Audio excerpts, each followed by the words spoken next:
You're listening to Find the Good News, Episode 37, The Time for Tea, featuring Julia O'Carroll. This episode of Find the Good News is sponsored by Parker Brand Creative Services, a branding agency that thinks sideways, pushes forward, and gets your brand up. Check out our work at parkerbrandup.com. I'm really happy to be able to present today's episode with Julia O'Carroll, owner of Tea at Walden. I've tried to apply at least one lesson from each of the good newsies that's visited Find the Good News, and the truth is that Julia's is one of the most tangible. It's something I can literally see, touch, smell, and taste, and I hope you'll enjoy our talk. Next week, the first Find the Good News mixtape episode is finally here. I'm excited about this one, as you can probably tell from my previous announcements. I guess it's because it was a reunion of sorts with some really good people. I don't have contact with many of the guests on the show on a day-to-day level or even month-to-month, so it was nice to see them again and even more fun to have these wonderful folks interact with each other. That episode launches next Wednesday and it's titled The Pizzeria, so you'll have to tune in to find out why. I've had so many suggestions and leads for new guests on Find the Good News. Every single studio opening I had for May was booked within a few days. That doesn't mean I don't want you to keep leading me down the path to good people doing good works. I'm putting together my June studio schedule this week, so keep the good newsies coming and I'll see if I can get them to come in and share their good news with me on the show. If you'd like to be in the know on who will be speaking with me in the coming months, subscribe to Find the Good News on social media at Facebook, Twitter, or Instagram. I post there regularly, but make sure to pop in often for teasers, guest clips, and news related to the good works of my Find the Good News guests. I can't begin to tell you how good it feels to see so many new people subscribing to the podcast. I'm pushing the good news out to as many platforms as I can. If you have a favorite listening platform, make sure you subscribe to Find the Good News there. And while you're at it, leave a simple rating, review, or just a like. Subscribers, reviews, and ratings are what make it possible for a little show like Find the Good News to remain free. My current advertisers on Find the Good News are on a 12-week episode cycle. Some of those advertisers may be returning, but I currently have an opening slot for another 12-week cycle right now. If you have a business, service, or offering that you'd like to promote through Find the Good News, just send me an email to goodpod@parkerbrandup.com and I'll help you make that happen. I'm sure, as usual, there's more I could say, but the tea is ready. So settle in, get your ears on, and let's press play on a little good news. Tea. Like many things, it's always felt like there was a layer to uncover. Perhaps I've observed it or read about it, but there seemed to be some type of atmosphere around it, an allure that brings people together in the sharing of the little warm cup. Or maybe it's a steeping, the waiting for heated water to bring the dried leaves, flowers, peels, or berries back to life. Whatever magic tea holds, it was obviously present when Julia O'Carroll, the owner of Tea at Walden, came to visit me on Find the Good News. Oddly enough, Julia and I didn't share a cup of tea during her visit. In our sharing, I felt something else brewing. I like to think that from a certain perspective, one might even see our conversation as a type of tea. Not one that you can drink or taste, but consumable and comforting nonetheless.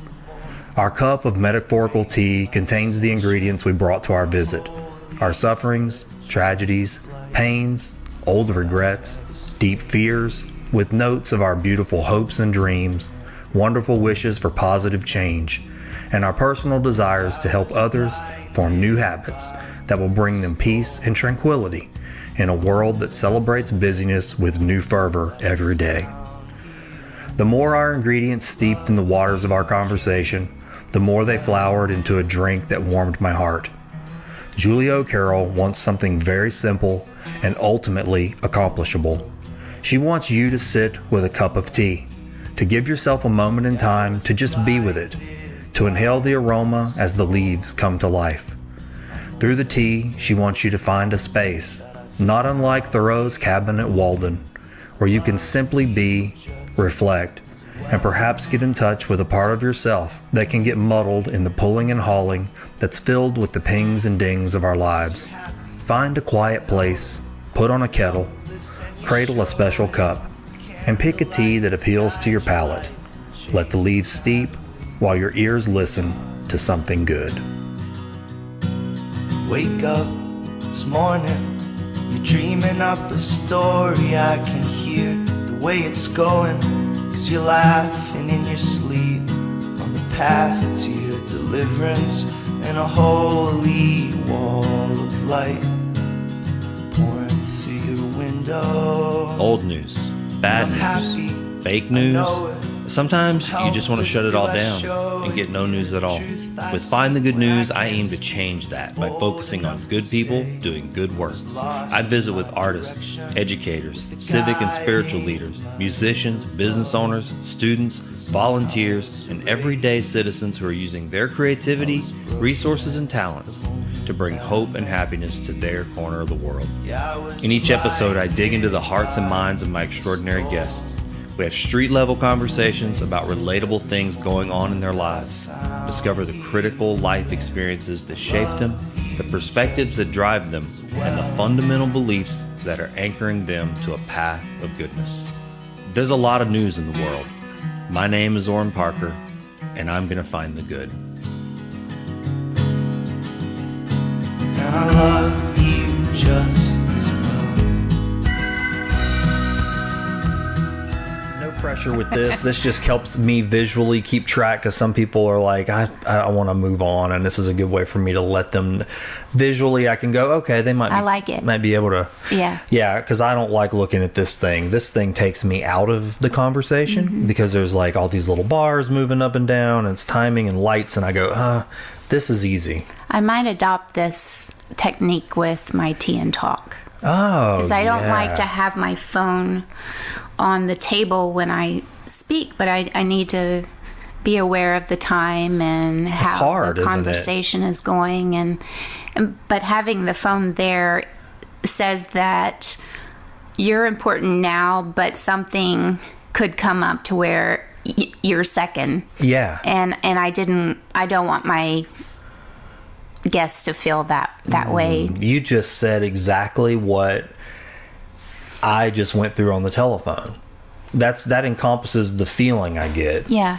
I'm not, it goes back to something that is just becoming more and more of a thing for me, is something I don't want in my life, or I want to end, is transactional relationships. Yeah. Where we feel like it's a quantity that, yes. And I have this piece I can give you. Yes. And there's a value to that piece. What can I get from you? Yeah. And it's not that I think people are greedy and they're trying to take. I think it's just become the nature of the way we sort of function, You're probably pressed for time, and you have this space allotted to do this task, and the person doesn't fall in line with your schedule. Exactly. And I tried, you ever done time blocks? Have you ever tried that method? Does that work for you?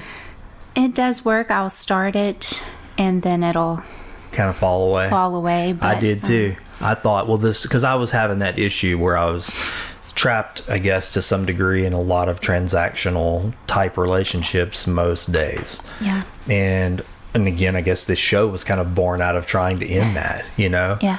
And I was like, God, there's such a large quantity of transactional relationships in my life now.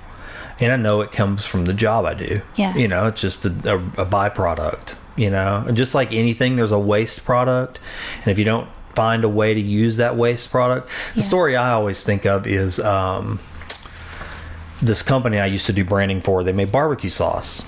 And for years, that's all they did was barbecue sauce. But there was always this runoff oil from the barbecue sauce. And I know it sounds kind of gross, but they would capture this. And for years, the company they didn't have anywhere to put it. They had nothing to do with it.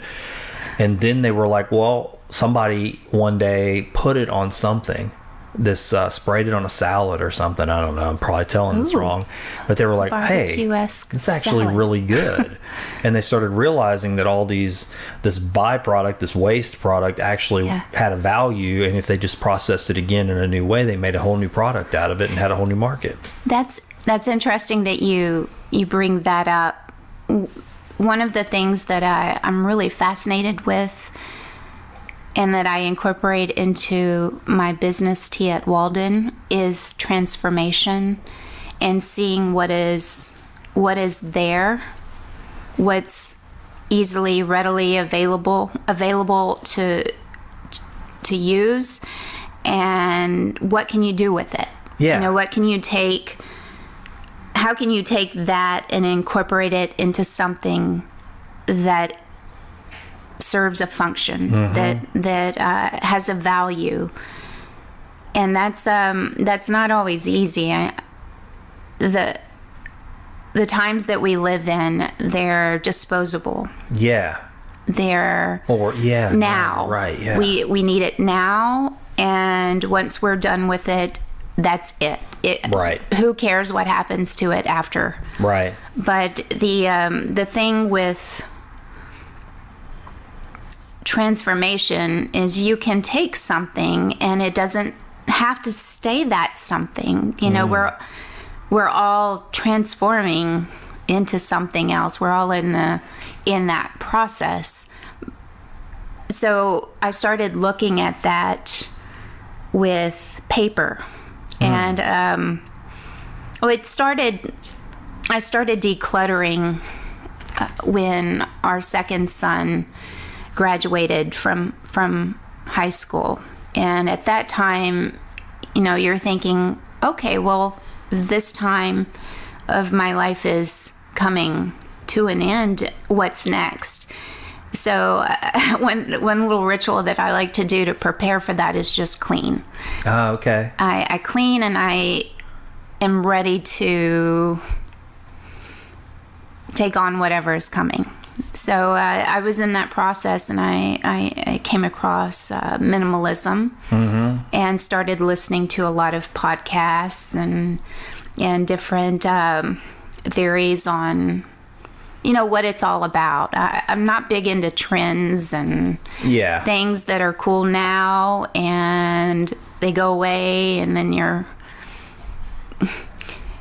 you're stuck. Okay, what's the next trend? Where do I go from here? You're letting other people dictate how you construct your life. So minimalism, it just basically you get rid of the things that don't work for you, that don't serve you any purpose, that don't add value to your life. And I was really captivated by that idea of having only the things that added value to my life. And I found that the more I did that, the freer my mind became to think of more creative endeavors, and I felt physically better not having the space cluttered, and I didn't even like to have a lot of things around me. I don't like collectibles or lots of pictures and stuff. Now I do like books. I have a slight problem with. I can relate. I can relate. But that's another story. That doesn't count, right? So when I looked at my space, everything had a place, and I love that feeling, and it brought about a lot of creativity that it was just waiting to have space to come in. Ah, I see. I get you. And it came after I got rid of a lot of things. I donated, gave away, sold, and with that extra money, I started putting it into my garden shed. I went months and months without even going into the garden shed because I was scared of snakes coming through the hole in the floor, and spiders and all the dark corners that I didn't know what was looking at me. So kind of stayed away from that. But in 2017, I started thinking about simplifying and incorporating the ideas of minimalism into my work, into the rest of my life. You start evaluating, okay, is this adding value to my life? And is this something that is important to me? Or am I just going through the motions? So I really backed away from some obligations. I still do have a tendency to want to be in everything and doing multiple projects. Mm-hmm. And I found that I couldn't really put everything into a project that was important to me, but I had to go on to the next. And so all of this, I decided to just simplify and build a business where I could have the flexibility to spend time with my family and work on something that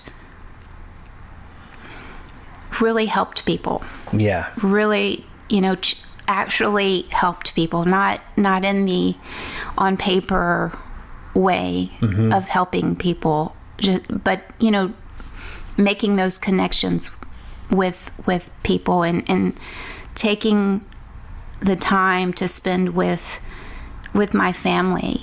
If they're telling me something, I want to be present and listen to them mm-hmm. and not feel, okay, after this I have to go do this. I have this, and then okay, yeah, that's terrible. It's a cycle. Yeah. No, I mean, I get it. Yeah, it's one thing to be able to see it. It's another thing to be able to break that wheel and get out of it and change it. I mean, that takes effort. It's not just going to happen. No, and I'm still struggling with that. But I left my full-time job as an HR manager and started building my business. Started building my Walden. Yeah. The tea at Walden is inspired by Henry David Thoreau's Walden, because he wanted to find out what the essentials of life for him were, and to him he had to break away physically to be able to do that, to get to the meat of what life is, whatever that may be. He says, whatever that is, I want that. Yeah. So he built the cabin with his own hands, and he didn't stay in the woods for 2 years, but he built it and grew his food and took time to write, to document his insights, observe nature, and once he left there, published Walden, I think 1854, around that. I could be off a few years, but the whole point of that was just to find out what it's all about. So I know I found myself going back to different books throughout my life. I've always loved books. I read Shakespeare when I was I don't know. 6 or 7. I didn't understand all of it, but you were still drawn to read it. Yes, I loved. I had books, I had paper, I had something to write with. Wherever I went, I always had a bag of those things. Yeah, I understand. You probably still carry a bag of those I still things. do. I do too. It's funny because I when I leave the house, there's 2 bags I grab. And one's got these books that I carry everywhere. They've got this certain set of books that I keep. And the other one is sort of what I call my prayer or meditation bag. And it's got some things in there. If I need to stop somewhere, I can just stop and open that bag and it has a singing bowl in there and a candle, my rosary, my mala, some pictures, and I go, okay, well, and there's this idea in my head that, and I don't always use it every day. I want to say that. You're right. There are days, but it is a reminder that it's there. It's there. And so, for instance, today is one of the days where I would probably use that, because in the afternoon I have a meeting and it's auspiciously located near a cemetery, and the cemetery is on the way, and I've found a spot in there I like to go sit for 10 or 15 minutes. And it's nice to be able to just sink into that for a minute. Yes. To know you have the option, because I used to not do that. You just blow and go. Yeah. And then the day is melted away and you haven't touched the sacred dimension at all. I I felt that whenever I decided to make the changes. And I loved what I did. I'm still grateful for that time in all the places where I've been and the people I've met and those connections. I embrace all of that. Mm-hmm. But I came to a point when it was not enough for me. And I felt that lack of the sacred. I felt that daily. What shakes that loose for you then? What causes this for you in your life? When that happened, you said you hit a point where this happens, you're like, hey, something's got to change. So with the clearing out of the clutter and the flow of creativity mm-hmm. was happening, and I wanted to explore those ideas and find out where they led me. Mm. And I would find myself staying up really, really late, making myself go to sleep, but then my mind wouldn't shut off. It just kept spinning with these ideas and what I could do.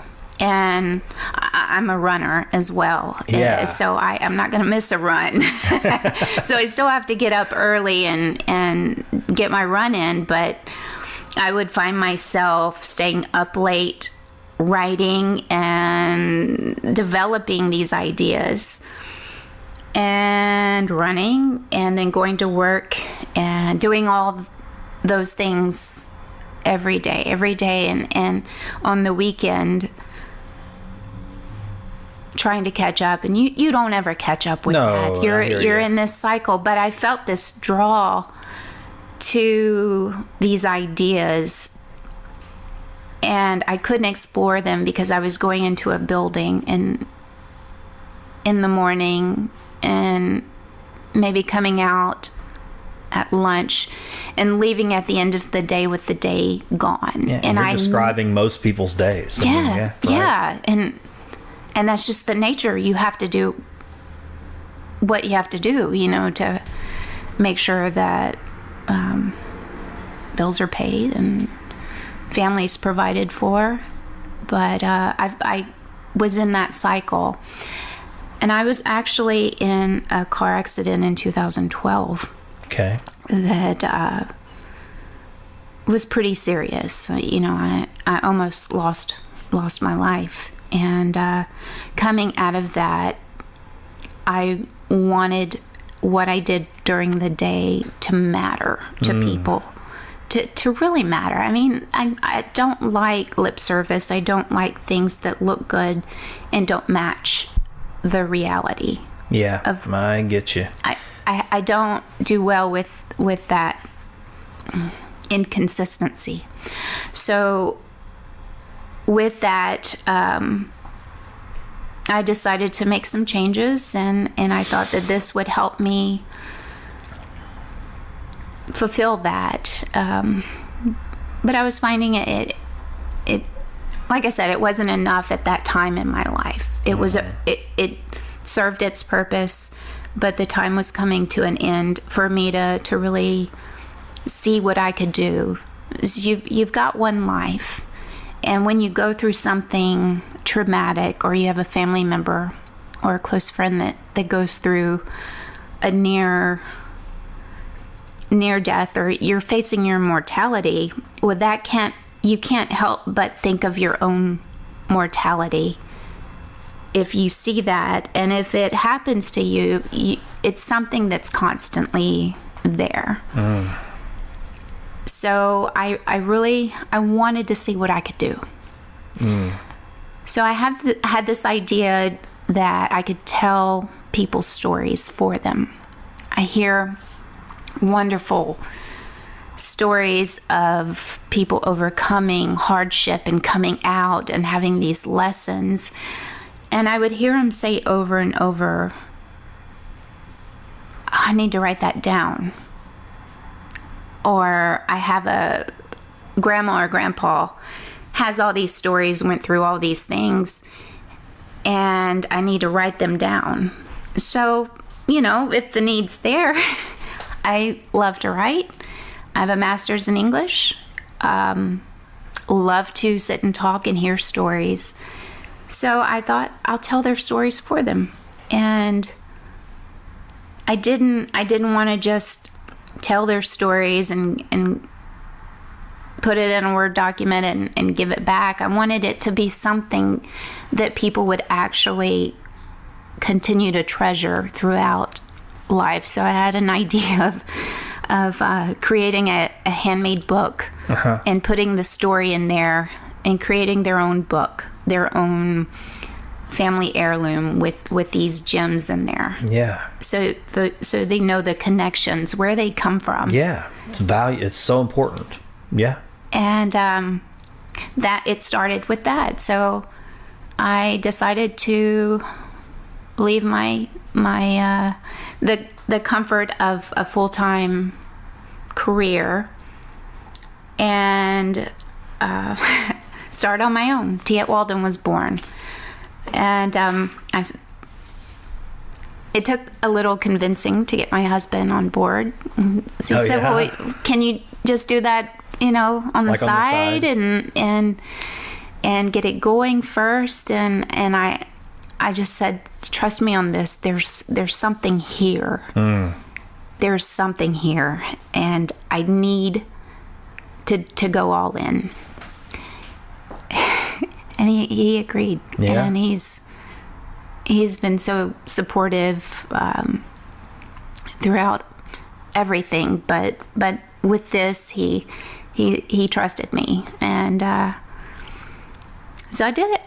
Yeah. Said I'm leaving, and I wanted to start my business, and I wanted to work closer with Healthier Southwest Louisiana. That's another near to my heart part of my life. So I've been a board member of that organization for many, many years, but I really wanted to get in there and see change to make our community better, because I've moved around a lot growing up, and the more you move, the more you realize that home is in your heart. Yeah. It's with the people around you, and you create it. Yeah. And but here, I love the people here. I'm from Woodville, Texas. Okay. Texan forever. Don't get me wrong, but the people in this area, and in this area, I'm talking about Southwest Louisiana, just Lake Charles and Sulphur and all the surrounding areas. It's the people are so amazing and so supportive and welcoming that I want to stay here. I have my running friends and my home here, and I love it here. And I've never had that sense of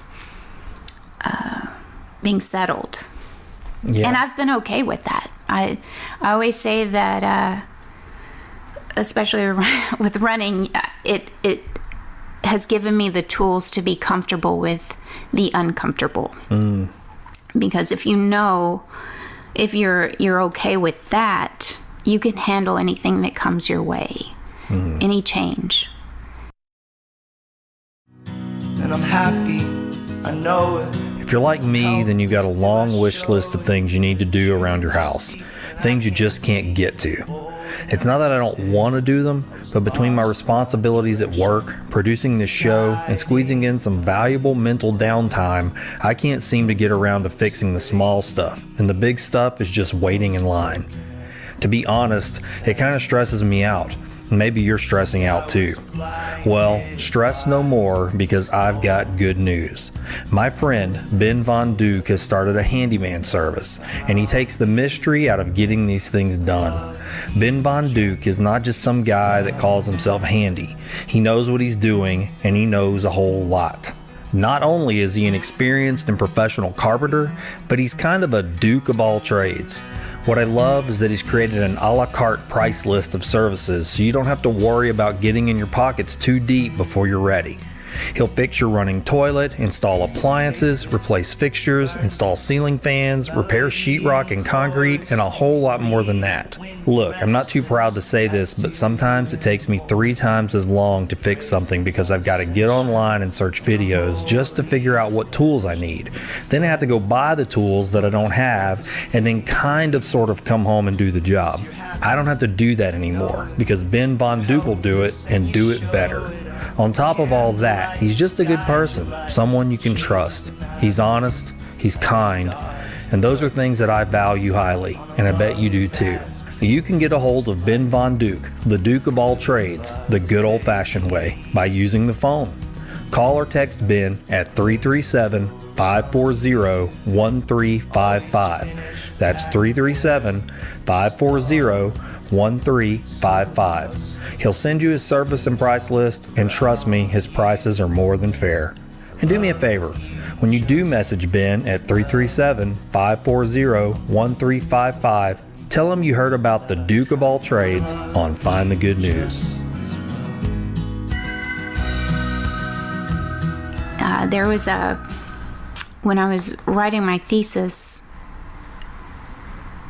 at McNeese in English, I did some work looking into Joseph Campbell and the power of myth. Mm-hmm. And he has this documentary that can be found on YouTube, and I highly recommend that. But he talks about the wheel of fortune. And if Lady Fortune is on your side, yay, the top of the world, you're on top of the world. Everything's going well, but it's not always like that. Sometimes Lady Fortune is not. And but he says that if you're in the center, if you're aware of those things, the ebb and flow of life, and you're the center of that wheel, you stay in one place. You're always centered, mm-hmm. regardless of what comes, good, bad, but you're able to appreciate all of it. Yeah. And I always I go back to that image of being centered, regardless of what comes my way. And there's a strength in that. And a lot of times I find myself talking about these bad things that have happened mm-hmm. in my life, the car accident, and then 2 months after I left my full-time job, that's when I found out I had stage 2 breast cancer. And I had actually found the lump two years before, but I started a new job, and you just kind of kept it to yourself. I went to the doctor immediately, and she said, okay, well, you need to go for an ultrasound. And they could only see me on certain days, certain times, and I rescheduled and canceled and rescheduled. And I just said, I don't have time right now. I don't have time for that. So I kept putting it off. And whenever I made that decision to leave and to start my business and to work closer to make changes in my community with Healthier Southwest Louisiana, I knew my health had to be a part of that change. So I found out that happened. So all these things that have happened. So the car accident, and also after a month after the car accident happened, my father passed away. So sorry. You don't have to say sorry. Look, you see this picture in the top corner? That's my father. He passed away 3 years ago, and I understand. It's when I let myself settle into every memory surrounding him. I mean, there's no reason to say sorry, and it's okay to I was prepared to cry. So. Well, feel free, because I cry alone a lot because I don't want to make my grief a burden on other people. But I've learned to do that, and that's okay. It's quite freeing to share it. It is. When you realize we all hurt, and just knowing we're not alone in that is comforting. And so I've wholeheartedly embraced being open about these struggles. So the car accident, losing my father, a month later, being diagnosed. Hey, I've got things to do. I don't have time to deal with this. Yet I had to make time. All those times I canceled the appointment. Luckily, we were still able to catch it in time. Luckily, it didn't spread. It did spread from the original spot, which brought it to stage 2, but it didn't spread to the rest of my body. But it could have easily, because I was too busy. And that realization, though, really impacted me. And I didn't think it could happen to me. Being healthy and eating my vegetables and not having a history of it, I thought I was safe from at least that. Mm-hmm. And I was wrong. I was wrong because whenever I took the biopsy and the testing, they call you in to tell you the results. And I just thought it was a formality. Go in, get it taken out, and go on. I've got a business. I'm building a business. This is an exciting time in my life. I'm finally able to delve into these passion projects and to make those connections with people. Yeah.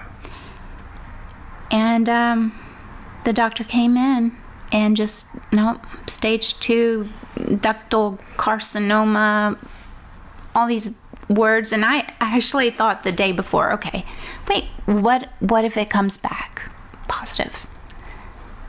So I said, well, at least I'll go in with a notebook. And I went alone. My husband was actually asleep from working the night before, and they called me. We've got your results. Great. Be right over. Had my notebook. I thought, you never know. So he came in with that diagnosis, and my world stopped. And everything changes. Suddenly I had to make time. And I made the decision to do everything in my power with treatment to hopefully not go through that again. But that's something that as a young breast cancer survivor that is going to always be there. I have to make room for it. It's well, it's a ghost now. Yeah. Yeah, you're haunted. Yeah. I mean, I heard that somewhere, that houses aren't haunted, people are haunted. And I don't remember where I heard it, but it stuck with me, and I thought, oh yeah, I get that. We're all haunted houses. There's ghosts all inside all of us, and once something happens to you, there's a ghost. I mean, I don't know, not literally, but you know what I mean. I mean, it's there. It's phantom in your life. It's going to be there. I like the imagery. Yeah. I mean, I don't like having ghosts. No, but I mean, the point, like the things that happen to you, they leave residue on you. They do. You bring up the other thing that I love to explore is the idea of how we leave things and what's left behind. Yeah.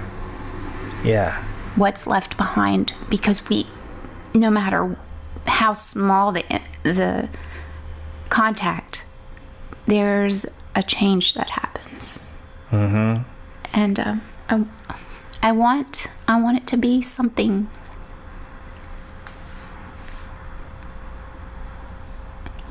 lasting and impactful and good. Yeah. Of value. one of the guests on the show used the phrase about a type of meditation that he was involved in, and he used this term, and it's been stuck in my head ever since. He said it had a durable benefit, and I know that sounds real clinical, but I loved it, and I was like, it echoed of some of the things that I've read in Shantadeva's Guide to the Bodhisattva's Way of Life, where there's one of the phrases that says, may anyone that encounters me find great value in that encounter. Basically, I'm paraphrasing, but yeah. I've always thought that was important. It's kind of like before here. I mean, I'm going to expose this on the podcast, but you've been sitting here an hour, right? Right. You got here, and I was on a phone call that took an hour that was supposed to take 10 minutes.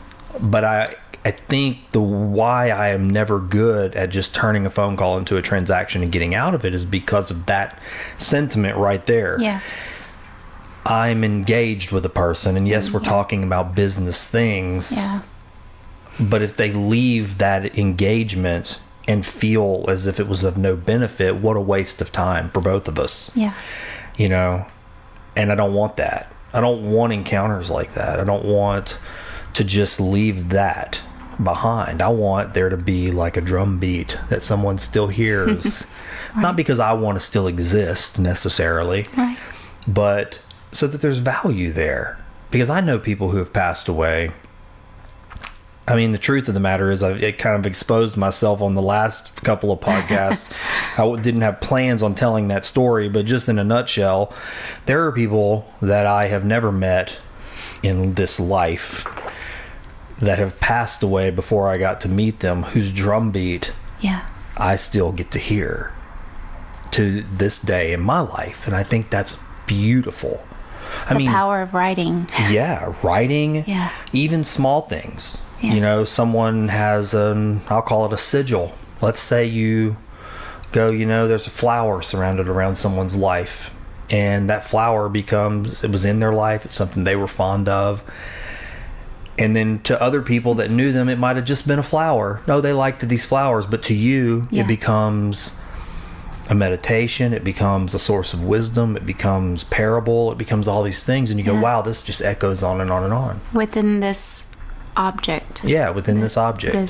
This image or the idea of this something brings all of that for you. Yeah, it carries this gravity of history. It carries a source. It's a source of wisdom, a teaching, reflection. I mean, I don't know, you name it, it's all can draw back to that one thing, and that's just that one thing. Right. And so that's the kind of life I go, well, this person has somebody, I'm not speaking of somebody particular for me, where the life was short. Yeah. But it was very soaked in goodness. Well, you talk about a life that's short when shortly after I started chemo, about a month after, I lost my little brother to alcoholism, and he struggled with that for a while, and really was doing really great to quit. And my diagnosis hit him pretty hard. Your diagnosis? My diagnosis, because I took care of my brothers growing up a lot while my mom worked, single parent. So I was his second mom. Second mom to both my brothers, and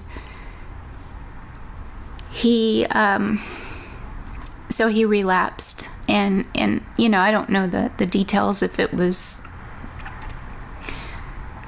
just, I know that it's not just my diagnosis, that the problem is a lot more complex than that, but I know it was a catalyst, because he sent me a text after he hadn't called me for a while, and he just apologized and said he was taking it really hard. And I'm like, I'm gonna be fine. I'm pretty tough. I can do it. I'm gonna be all right. Don't worry about me. And he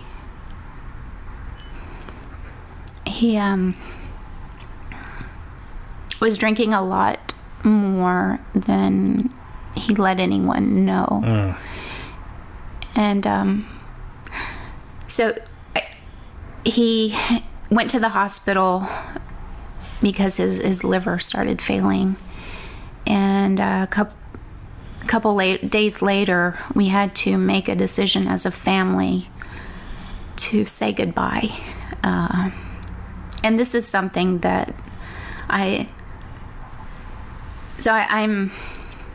multi-cultural, I guess. I don't know what you want to call me, but my dad was Caucasian, and my mom half Mexican and half Native American, and so I've never really been one to fit into any category. I've always been that outside for any of my family members. It's a kind of a sucky place to be, but the older I got, it's kind of empowering as well, because I can come and go into different spaces. But alcoholism is something that is prevalent in a lot of Native Americans' family. Yeah, even Aboriginals. I mean, I used, for a while, was reading some, went kind of down when I was studying religion and spirituality years ago, that was one of the little veins I went down, and I was surprised to discover so many similarities between the Aboriginal plight and the Native Americans. I mean, similar things, alcoholism, drug abuse. I mean, it's really kind of a burden that's been placed on them. Yeah. People still think of you from history books, teepees or, I don't know, feathers on your head, and it's just, we're walking around, we're everywhere. Yeah. But so losing my brother, going through chemo, it just echoed back to when I had the accident and lost my dad. So both of these times I'm at one of the weakest moments in my life. And to have it, to lose a family member as close as a father and a brother, it can't help but leave a residual with you. Yeah. It can't help but leave a ghost. Yeah. So, come out when I finished everything, I had to process all these things. At the time, I've got to continue and survive. The pain was too much to really turn and look at it. It was there, but I had to focus on the immediate, taking my treatments and getting through that. But coming out of that, I had to start really turning and looking at it. That's always been how I deal with fear. I think it was a writing professor that talked about how you can write scenes that are even more terrifying, and it's by looking away. Not at the action. I see. So I think that the example that he gave was the film Psycho. The shower scene. You don't see the actual action. You see everything around it. Yeah. So that unknown is terrifying. Yeah. And to take that power away, you turn and face it. Yeah. What is this? Yeah. What is this, so that I know how to deal with it. So that's how I've had to approach these painful moments in my life. So going back, all these things that have happened, I'm not alone in, bad things happening to me, but I have some insight going through those things as early as youngish as I am. I'm 41, but going through these things, I've been able to get lessons from that and insights that I can offer other people. And I hear people say, okay, cancer saved me, or gave me this and it gave me that. But I'm not grateful that those things happened. I would rather a life where they didn't happen. But they did. And what do you do with that? Right. What do you do with these ghosts and the residuals of what's left? Yeah. What can be fuel? Yeah. To run something or energize something. You can turn it into something. Yeah. That idea of transformation comes back. So instead of wallowing in that, because I really could feel, I think we talked about this when we talked last time, but that moment where something is so painful, it has a draw. It tells you, come stay here for a while. Yeah. You're too hurt to go out and do anything. I've got all kinds of thoughts about that. I mean, I really do, because I don't like pain fish stories. You know what I mean? I think we even talked about that last time, where it's like, oh, well, let me tell you, you told me what happened to you. Let me now tell you why I relate in all my pain. So I'm going to skip all of that, but just ask you to trust that I do understand, because having gone through some similar things, it changes you. But there is some kind of allure to going into those wounds. And I don't know. One of the things that I've come away with is that I think it has a lot to do with the ego. Mm-hmm. I think the ego, or the I, or the me, is on one hand very real, because it exists. I mean, I am sitting in front of you, and you're sitting in front of me, and I have a name, and I own things, and I do things, and I'm going to have to say I to identify myself to you, and it's in the language. But when I enter into those spaces and I allow myself to go through those things, or even go back and visit with the ghosts of those things are whispering, the you that you think is you is not you. It's not you. Right. You're an imposter. Yeah. Who are you really? And it's like there's a little voice, and it's not seductive in a salacious way. It's peaceful to start to go, okay, when I start to meditate on death, let's say, I, physically, let's say, if I were meditating on that, well, what's the value in who I am then, and who am I? It just sort of opens a door for you to begin to... What's this all about? What is this? And you start to go into that. Once you go in there, there's something peaceful about dropping away some of that ego, and again, it gets into simplifying your life and going, I have all these things that I've identified as mine, and that I work so hard to maintain and to possess, and what value do they have to the me that I'm really seeking? Right? And so then you want to get rid of those things, or give them away, or let them be of value to someone else. I think it's such like a thresher. It kind of shaves off dead skin, and old calluses, and just all these things, and then this other you, whoever that may really be, starts to begin to show its face. And I think if you're like me, once you meet that person and it starts to feel more like home, you want more. And then if the place that got you there was those things, entering into them becomes a tool. Yeah, definitely, definitely. And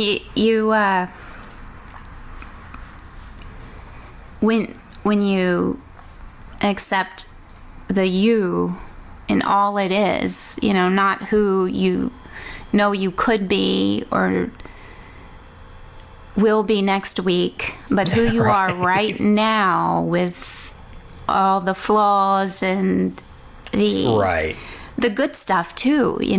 When you embrace that, it's empowering because then you don't have to spend the energy trying to portray a certain you. Yeah, I mean, it's funny the things that can cause you to contemplate this. But the other day I was outside in my yard, and I was actually visiting with my neighbor, and I happened to notice that they had the exact same shutters that I have, because we both live in the same neighborhood and we have older homes. And I said, we were talking, and I noticed their shutters are built they're these handmade old wooden shutters, and I'm like, that's interesting, these are the exact same shutters I have. By the same person? Maybe, and I don't know, but I didn't ask, but I just noticed that theirs were needed a coat of paint because they were talking about painting. And then I happened to look over at mine out of the corner of my eye, and I was like, man, ours need a coat of paint too. And then I thought, golly, I hate to paint. I remember when Michelle and I took those off and repainted them, and then I thought, man, they kind of look exactly like they looked the last time we decided to repaint them. And I guess the reason I bring that up is it kind of spun my mind off later into this thought of, I was like, that's kind of what we're doing out here.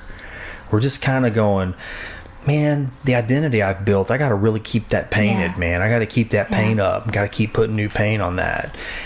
And I'm just not so interested in that. I mean, as I get older, especially, I just go, I'm just not as interested in maintaining this, whatever someone thinks I am. Right. I'm just not interested in it. I'd rather not be that and just be in relationship like this across this table and go, well, whoever I am at this table is who I need to be here today, because in our conversation we might discover more of the authentic face, the authentic I.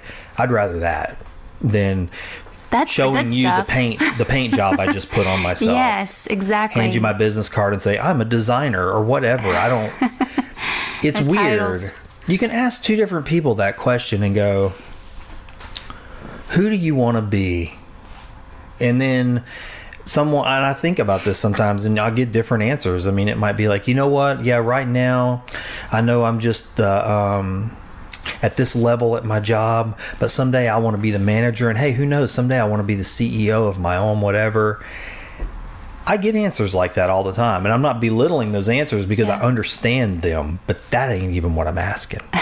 I'm like, oh, that's not what I'm asking. You thought I meant, who do you want to be based on what you do? Yeah, that what's on your final business card when you go to the grave. And I don't mean that as an insult, but it's what a lot of us do, right? Right. We spend a lot of time doing that. I had when I walked away from the career I had put a lot of energy into, and to do something on my own, I had to leave the titles and that comfort away. I had to leave that, because when you meet new people, oh, what do you do?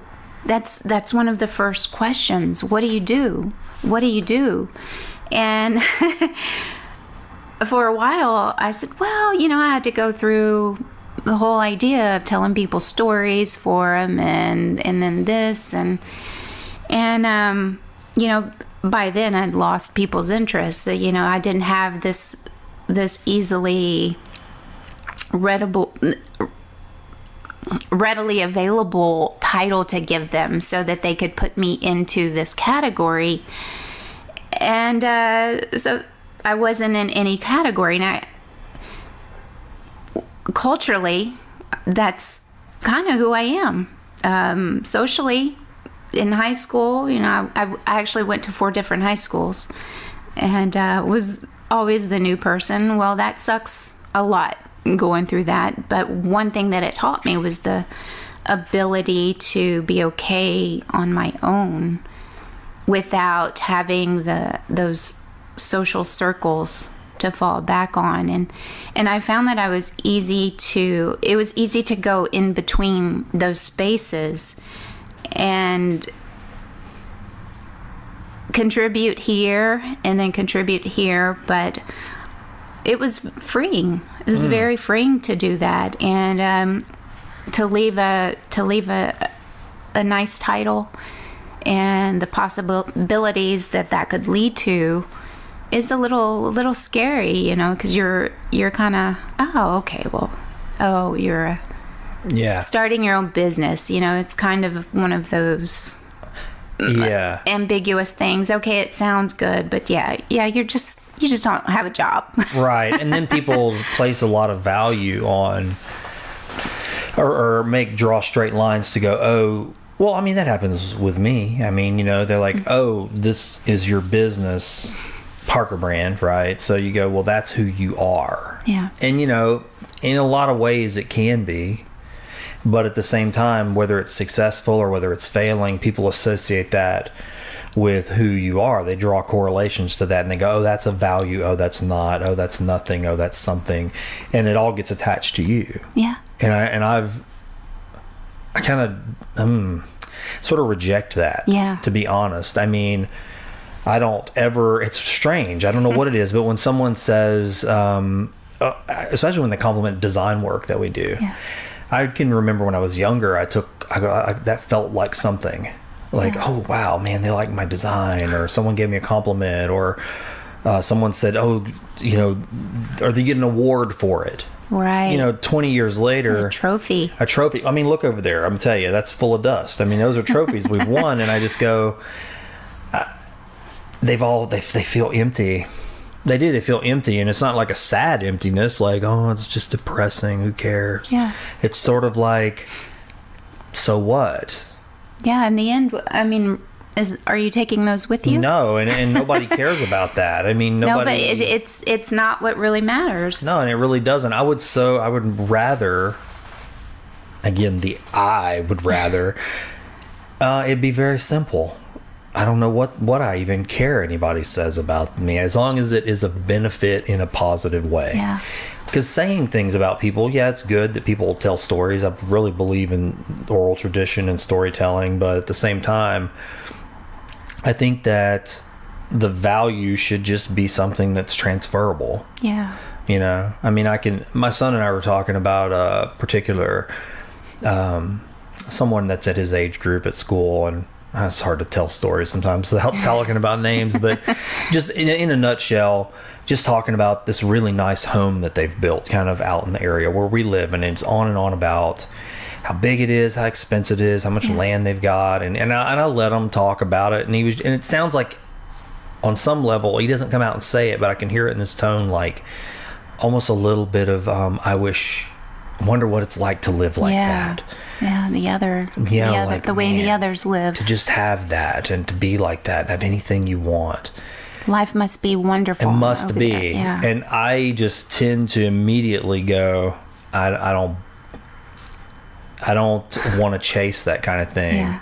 And it kind of generated a conversation that we had on the way to school this morning. I said, he said to me, he asked me if I was excited about something. And I said, you know, and I try to be honest when somebody asks me a question like that, because I think things like excitement are dangerous words. I really do. Really? I do. I really do. Yeah. And I mean, I realized it this morning, and it's not an answer that's very popular, but I said, no, I said, I can't actually remember the last time that I would classify something I felt as excitement. And he went, what? And I said, no. I said, honestly, I think excitement's dangerous. And my poor son, because I'm going, you've cracked open a conversation. Yeah, are you getting closer to the school? Yeah, we're getting to school, and I'm like, you've asked me a question, and I've given you my answer, and now my answer isn't what you expected. Yeah. And it generates this other thing. And I said, you know, getting excitement is excited. And I guess I'm thinking about it from youthful excitement. It's like, oh, I'm so excited for Christmas. What's next. I'm so excited to achieve this. Or I'm so excited for what's coming or what's right around the corner. And I'm always excited. And I'm waiting on catching that thing that I'm so excited. Because I know everything I've ever been excited for, once I caught it, was so fleeting. Yeah. It was present then. That moment was nice. Yeah. And then you start chasing that nut of excitement. What's next? What's next? Yeah. What's next? And I said, for me, I would rather just not be excited and just go, well, if something good happens, that's good. If something bad happens, well, that's not good. It's bad. And just call them what they are.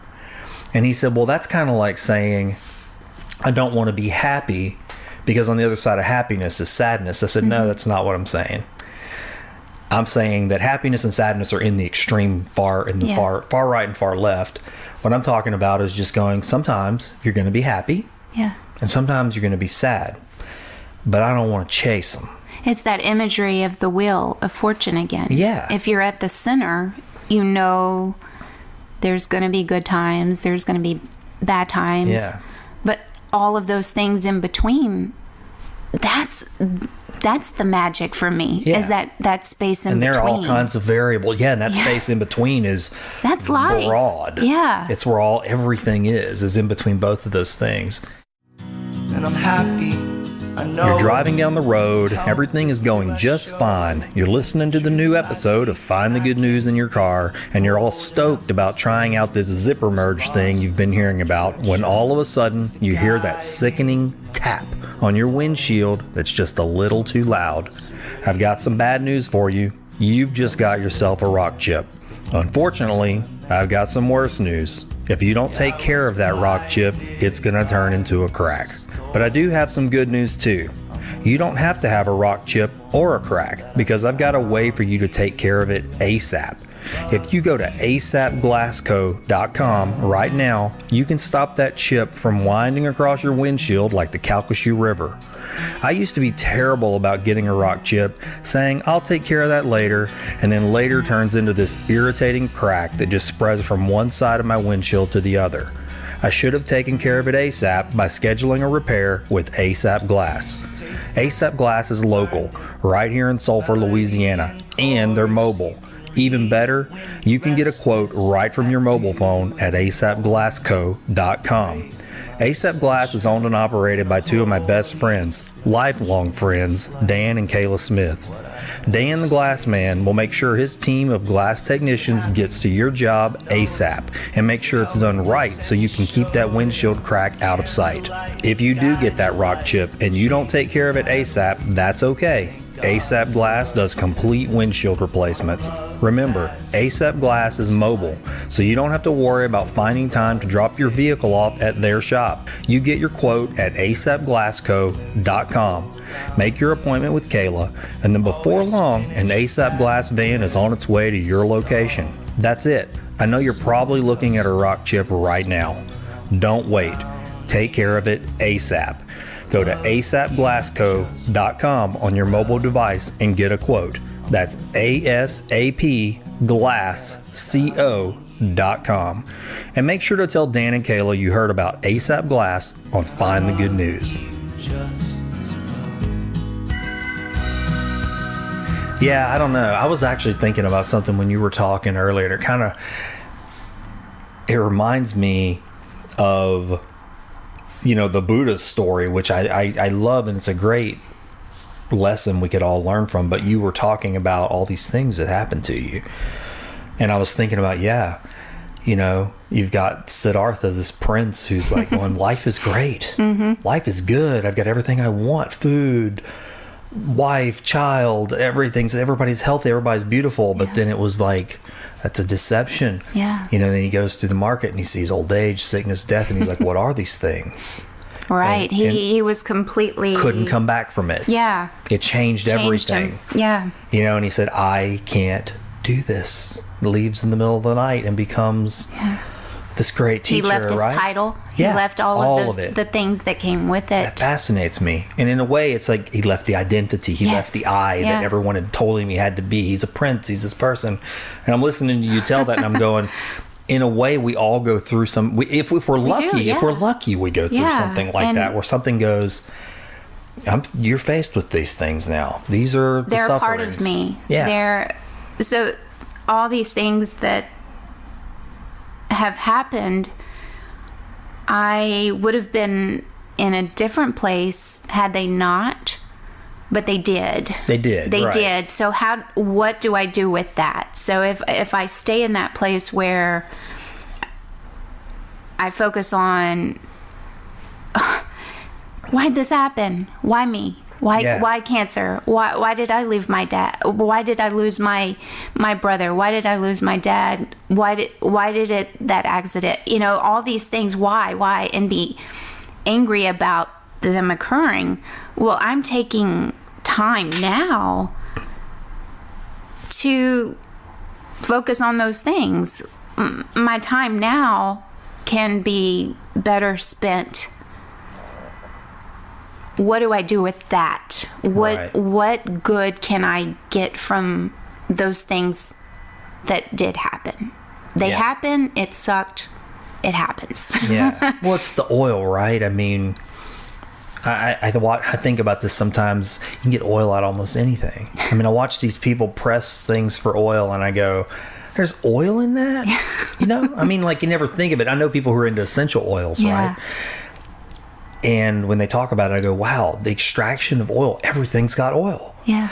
And but the oil ends up being the thing that carries all the stuff inside, the essentials, right? Right. And I mean, it's kind of a fascinating meditation, and it's what you're talking about, in my opinion. That's what I'm hearing. I'm going, so I'm getting pressed, I'm getting crushed, I'm getting pushed on.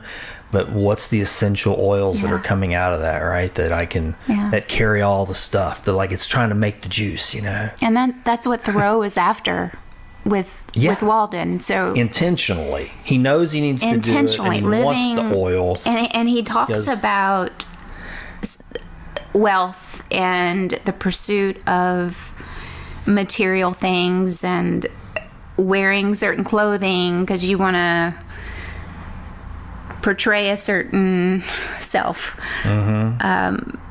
But once you get that, then it's the other. Like you were saying, it doesn't end. And I have a tendency to, whatever I do, I want to, well, what's the best? How far can I take this? And I actually got into ultra running because of that. I've done a 39-mile race.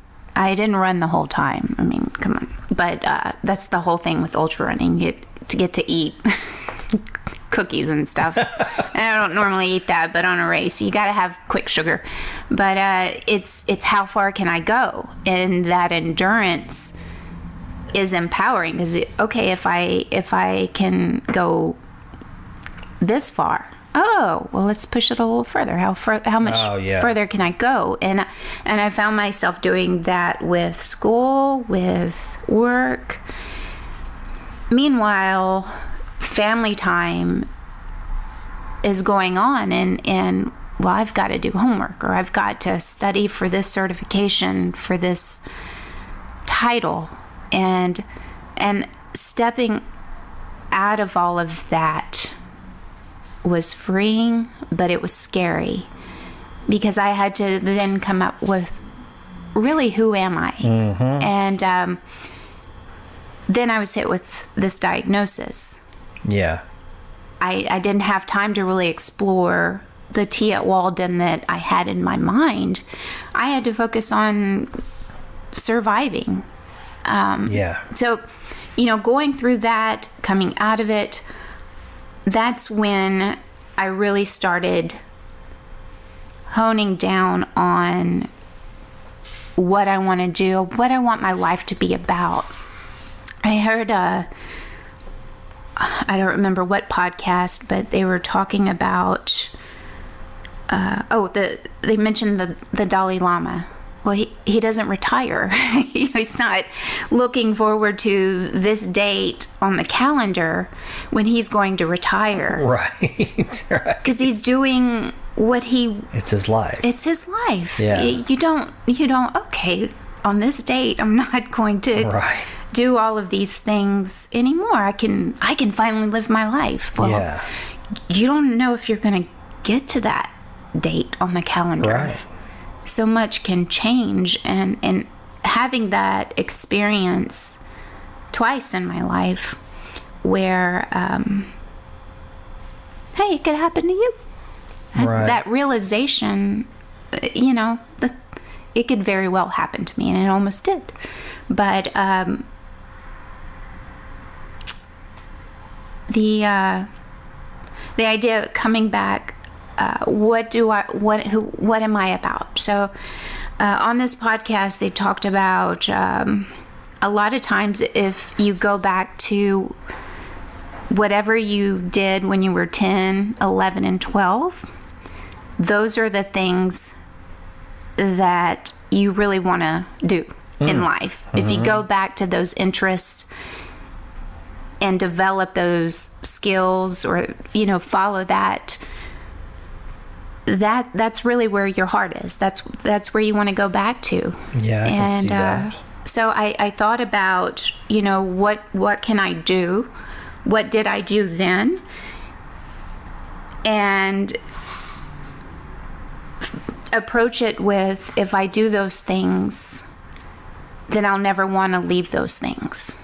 Yeah. I'll never have to look at a date on the calendar and think, that's the day I'll start to live. Right. Well, and that's something very, I think I'd like that to come out of what we're talking about, because you're getting right into that, especially talking about retirement. It's, again, and it gets into that conversation I have with my son. Yeah. It's chasing the future. It's chasing the next. When retirement comes, I'll do this. And it may not happen. One day. Right. Yeah. And that's why it's of great value to be able, I think it's practice. I think we have to practice. And I know I have to practice mindfulness and bringing myself into moments and learning how to do it quickly. Because if I am going to survive in the world and make money and do the things that it takes to feed and clothe and take care of a family, provide all the things that are required or thought to be required in the culture we live in. You gotta have them. Then I have to take part in that system. But that system's not conducive to mindfulness. No, it's not conducive to more being present. what can you do that your value comes from how many widgets? Yeah, transactions. So how can I, with practice, I've made some successes and some more. I wish I could have more successes, but it's like I said, going to that cemetery for 15 minutes. Well, that's 15 minutes.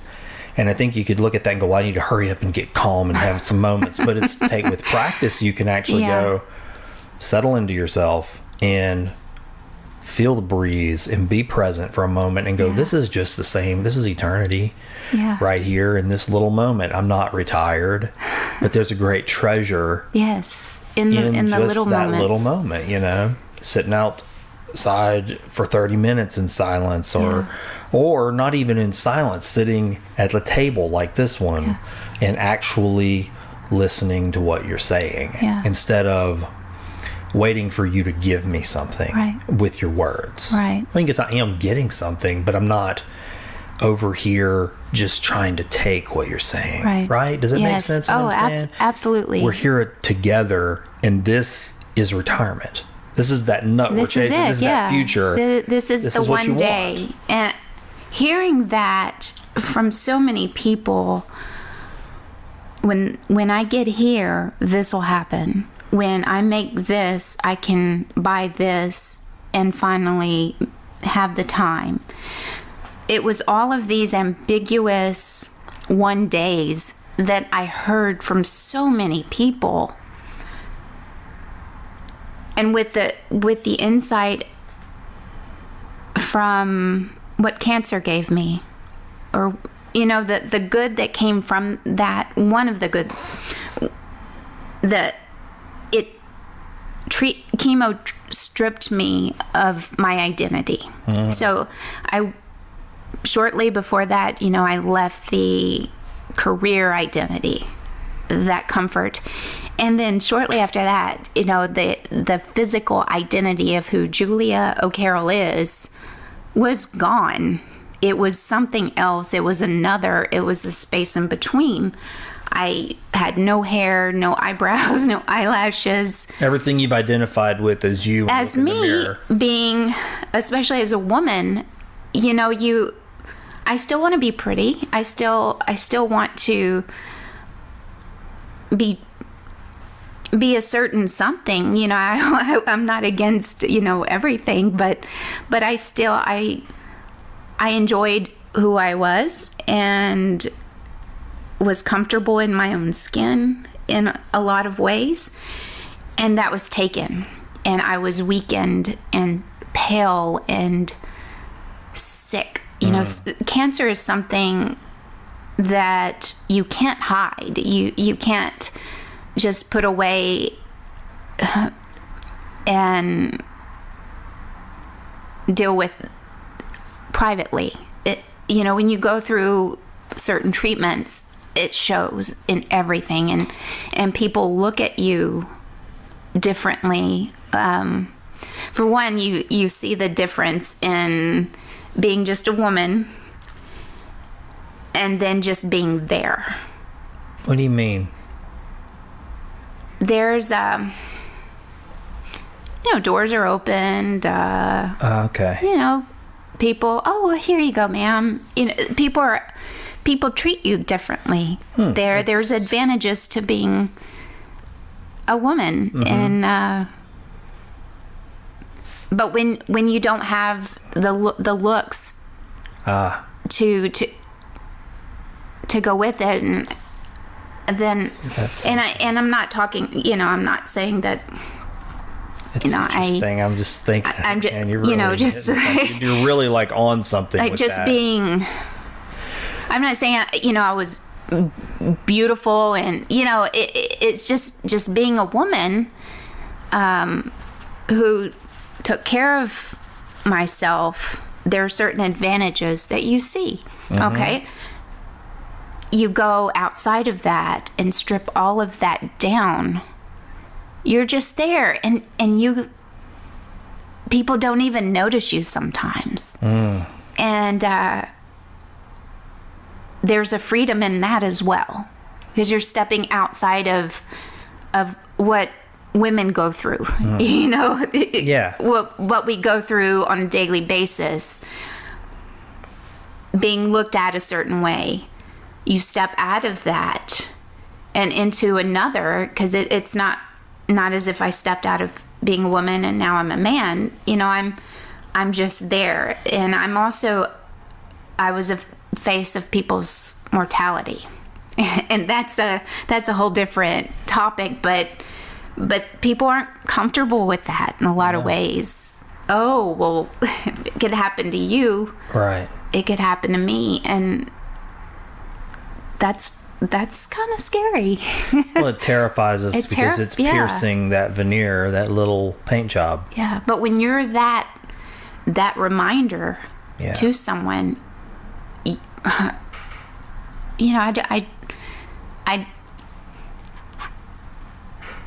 it was very insightful to be in that space.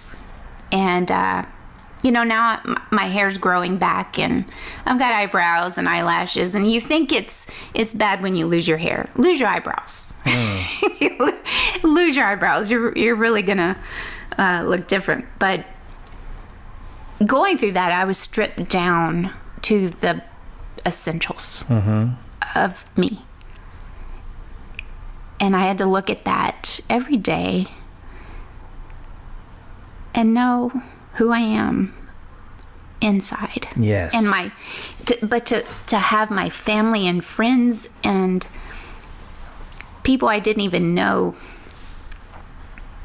take care of me, and having to be dependent on others is something I've never been comfortable with. I like to be the strong one, and I embrace that role, but there's also lessons in being in that weakened state. So having to depend on other people, you really realize the value of you without the physical attributes. Yeah, I see what you mean. Like we've been talking about this a lot, but like really, like who now that this isn't here and this isn't here, and I don't have the hair and the eyebrows, and I physically, all the things I used to do, I can't do right now. Those are all the things that were such a big part of the me that everybody knows, and the me I was comfortable with. Now all that's not here. Who am I? Who's the me? Who am I? Who am I? So when I looked at what do I want my life to be about, I know that I went back to people's stories and those lessons, and the lessons that I've learned coming out of that, being in that space in between. I know that there's going to be a lot of people that won't know that until they're older, that won't know that until they're sick. But there are lessons that they can learn now to help them really make the most out of where they are right now. And it all comes back to slowing down and appreciating the now in all that it is now, all the ways that it's not right, things that you may not look how you want to look, you may not be where you think you need to be. But when you accept the now and you take time to really look, who's in my life that I can call now? Who can I call right now? I can pick up the phone and hear that person's voice. Because there's going to be a day when that will not happen. Right. It will be different. Right. Yeah, will be different. It will be That's different. Interesting, yeah. So I had that with my brother. Losing my father, you prepare yourself. It seems to be the natural order. The natural order. Yeah, we're sort of accustomed to believe our parents will pass before us, and then we'll be after them, and then our children, And that's how it's supposed to be. Right. It sucks when it happens, but you're already equipped for that. Losing my younger brother and being his big sister, I felt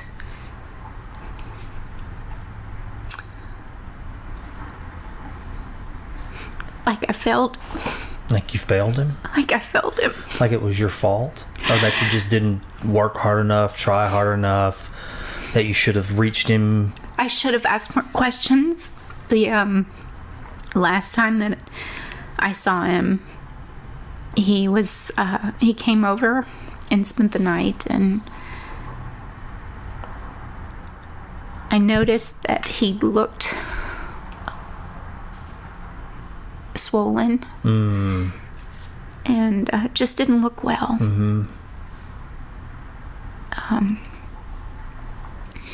But I didn't ask questions.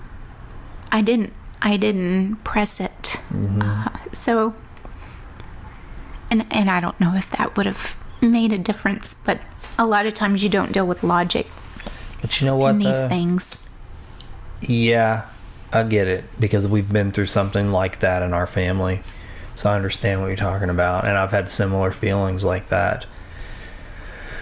But what it changed was my awareness. Exactly. And so that'll never happen again. Exactly. And that's exactly what I'm pulling from that. Yeah. I wasn't aware. I took for granted when he called me. And there you go, right? Your brother becomes a seed now. Yeah. He's like an actual seed. Your brother's a life, potentially. Yeah.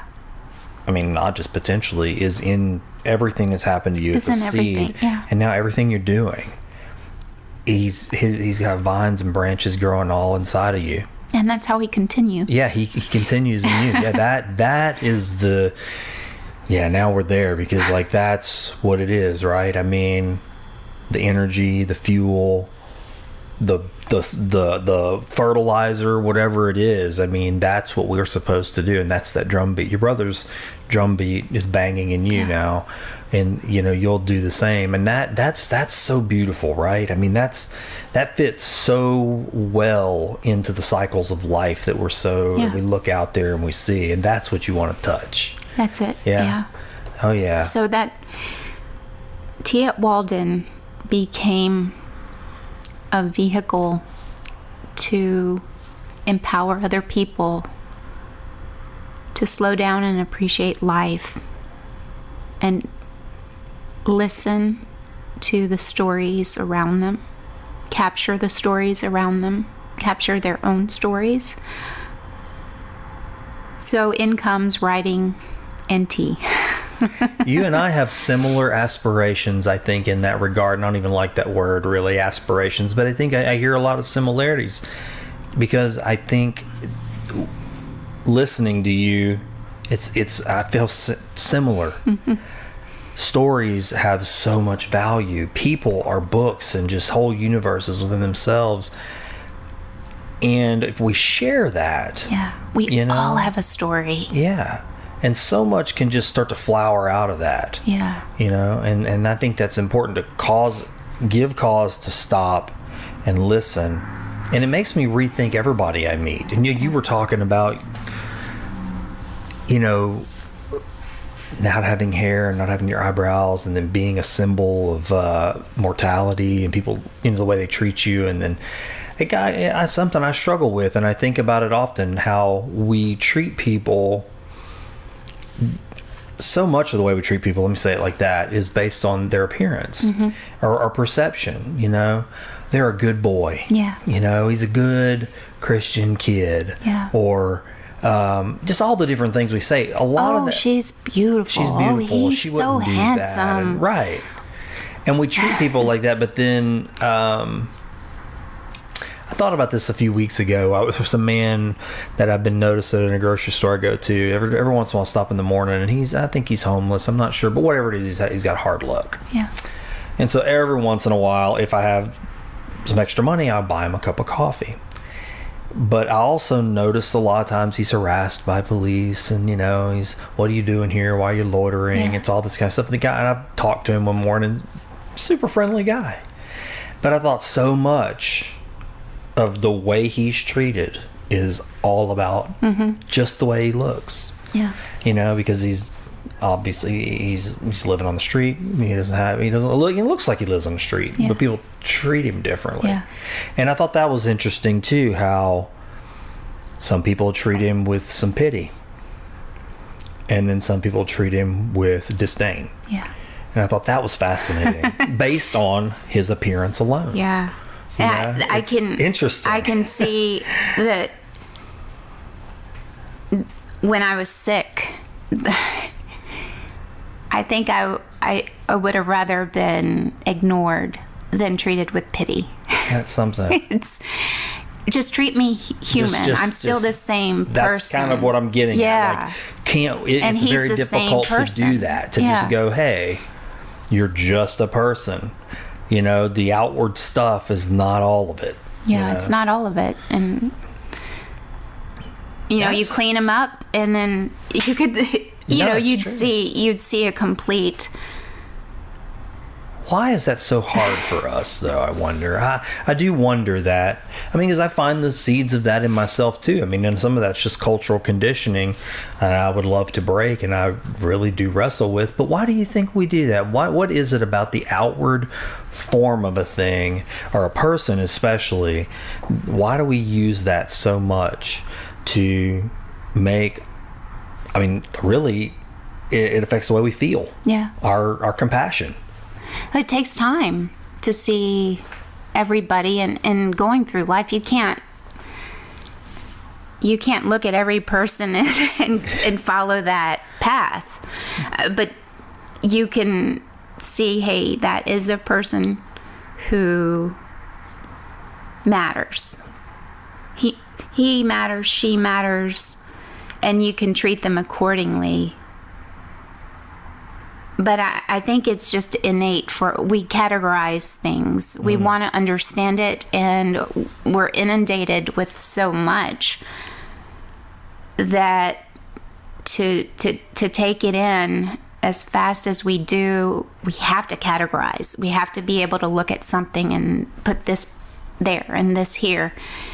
But that sense of pause, that original mind, right? Yeah. I mean, you're talking about, you said it earlier, what we were doing when we were 10. Yeah. Okay. I mean, if we could look at it that way, that's hard to do. I mean, I think about that in meditation so often is the goal is to try to find the original mind. Yeah. To be able to look at a bird and not think bird. Yeah. Or what type of bird. Yeah. I mean, you can't. Or should this bird be here right now? And what does that bird eat? And then all the little waterfall of things that we're beginning to categorize. And that's just the impulses of the brain. But that monkey mind.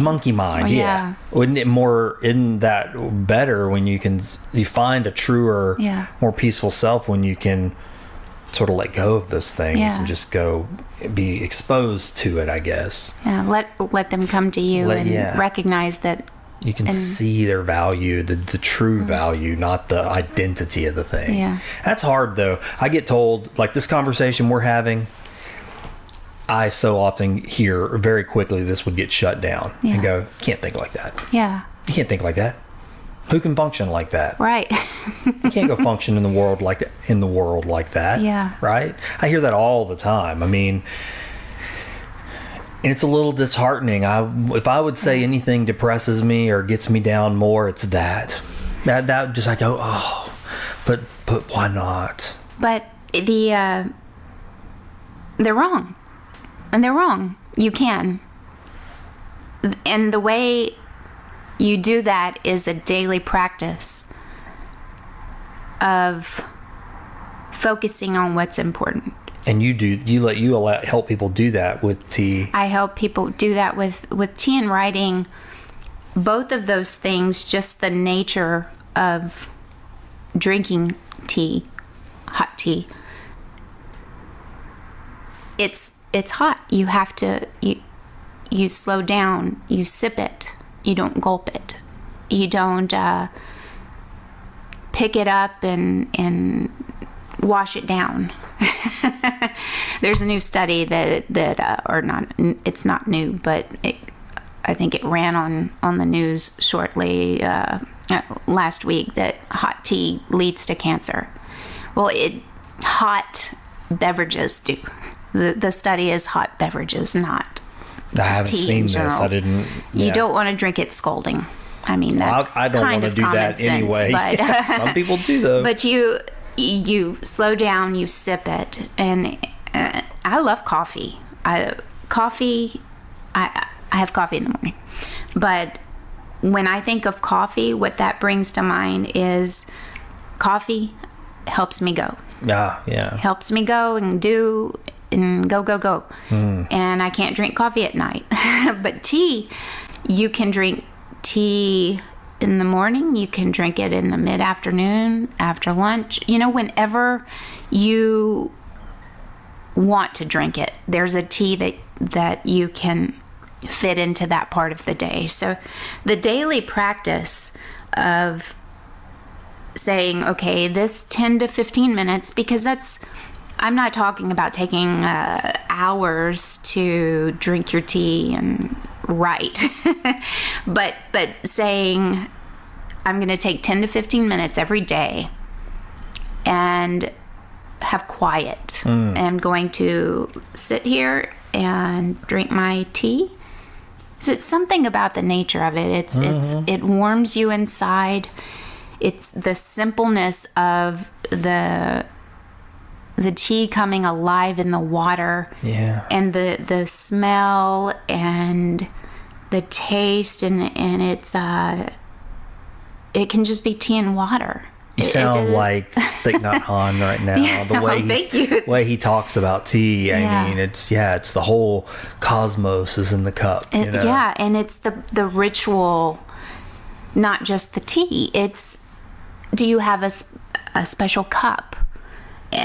And do you use a certain kettle, or do you sit in this place? It's what you make it. Now you can get into very complicated, complex tea rituals and tea ceremonies, and that's dictated by you do this. But what I am all about is the simple nature of tea, and it's what you can make it. It can fit the ritual that's right for you. It can, you can drink it out of a styrofoam cup. You can hopefully not remember the environment, but you can make it yours. You don't have to put on a hat. You don't have to sit this certain way or hold it a certain way. Just drink it however you want to drink it. Yeah. And but taking that time, and research shows that if you want to build a habit, you attach it to something you already do, and you can start by saying, I'm only going to do it a little bit. Yeah. I'm only going to take 5-10 minutes and do this. And once you do that, well, eventually you gain the benefit and you want to do that. The habit is built in, but you don't start saying, okay, I'm going to sit and have tea and write for 2 hours a day. Well, that's not sustainable with everything that we have to do. So if you say 10-15 minutes, come on, you can do that. You can do that. Right. Look at your day. Look at when the time works for you and schedule that. You put that on your calendar. Tea, my time, or do whatever you want in that time. But it's when you let other people know, you communicate, this is my time to recharge, to refocus, and to just have quiet and to get back to think about what's important. And so that when you do leave that quiet space and go back into the demands of the everyday, you remember what's important. And if you build that into your everyday, you've got a daily practice where you're remembering what's important all along the way, and the days turn into weeks, months, years, and in the end, that's what you're about. Yeah, it's practice, form, habit building. Yeah. You know, like in a family, that's difficult, I think, for different people, because if you don't start that, it's hard to rein that back in. I'll say it that way. I can give you an example, like our family. It's something that my wife and I have struggled with for years. The home that we live in, the way it is designed, our room is really large. So it's almost like an apartment. Yeah. So it's got, you know, our bed is in there, but then there's also a treadmill, and then there's the big TVs in there, and there's a couch in there. But then there's also the living room of our house, and everybody else has their bedroom. There's the communal spaces. Yeah. Well, what we noticed all these years of living there is that our room, is the place everybody comes. Yeah. To talk about their day, to watch TV, to have conversations about anything. Yeah. And so it's not considered a sacred split space for she and I. And so what we have noticed is now nobody really uses the living room, and nobody communes really around the kitchen table. Everybody wants to commune in our room. And so it's our room. When you say it, the connotation for all of us is, that's everybody's room. Yeah. So it makes it harder because that habit is now built in for everybody. If she and I said, well, we're going to have some quiet time. Yeah. That's not, it would take all this retraining for all these people in this organism of the family, because then they have to go, well, wait, but I've always just kind of popped in there. Yeah. I've got something I want to talk about. And so they all have their spaces. They can retreat to their rooms, and they go, I want to be alone. I want to lay in my bed. I want to read a book. They go, shut the door. They can do that. Yeah. But she and I don't have that. Right. That sacred space. And so we've tried to make that space outside, like our front porch, you know, and we have with our plants and watch the birds. And I've become quite fond of burning hand-rolled incense to kind of have, it's my tea, right? So when I'm burning this, that means it's a symbol. For a while, I would do that by myself. I was like, well, this is a symbol that this is my space, this is my time. As long as that's burning, that's what's going on. This is quiet, prayer time, contemplation time. Well, as true to form, my littlest boy, he comes outside and he's like, hey, I want to burn an incense stick. He lights it, and then he's playing with matches 10 minutes later. You know what I mean? And I go, okay, here's a moment where this thing that was set aside is now match burning time. And it's like, oh, y'all are outside. Well, I'm gonna come outside too and burn matches since we're burning things. He's not seeing it as this is a sacred space. This is sacred time. It's fun time, playtime. Everything's playtime. So I have a job to do at that point, right? Because I'm telling you, I'm aware that this is the thing. I've got to somehow gently, because I don't want to do it forcefully, but say, look, I don't want this to be this way. This space is not for that. This is not what this bowl of sand. If there's something burning in this bowl of sand, it's because it's meant to be respected. Most of the time when I'm burning an incense stick, it's for someone or someone who, that's my prayer time. I'm devoting it to somebody who needs prayer or thoughts or whatever. But I'm not fully, I may be expressing it to other people, but I'm not expressing that to my child. Right? I need him to know. So just talking to you makes me about tea makes me realize the value. I have a job. I need to do that. I need to go, look, I know you like spending time with dad and mom and burning matches, but we'll have time for lighting a fire. This is not that time. Right. And you can set the rules outside of that space, and he can look at it like, when I get old enough, then I can come into that space. Exactly. And I got to do that with my older son too.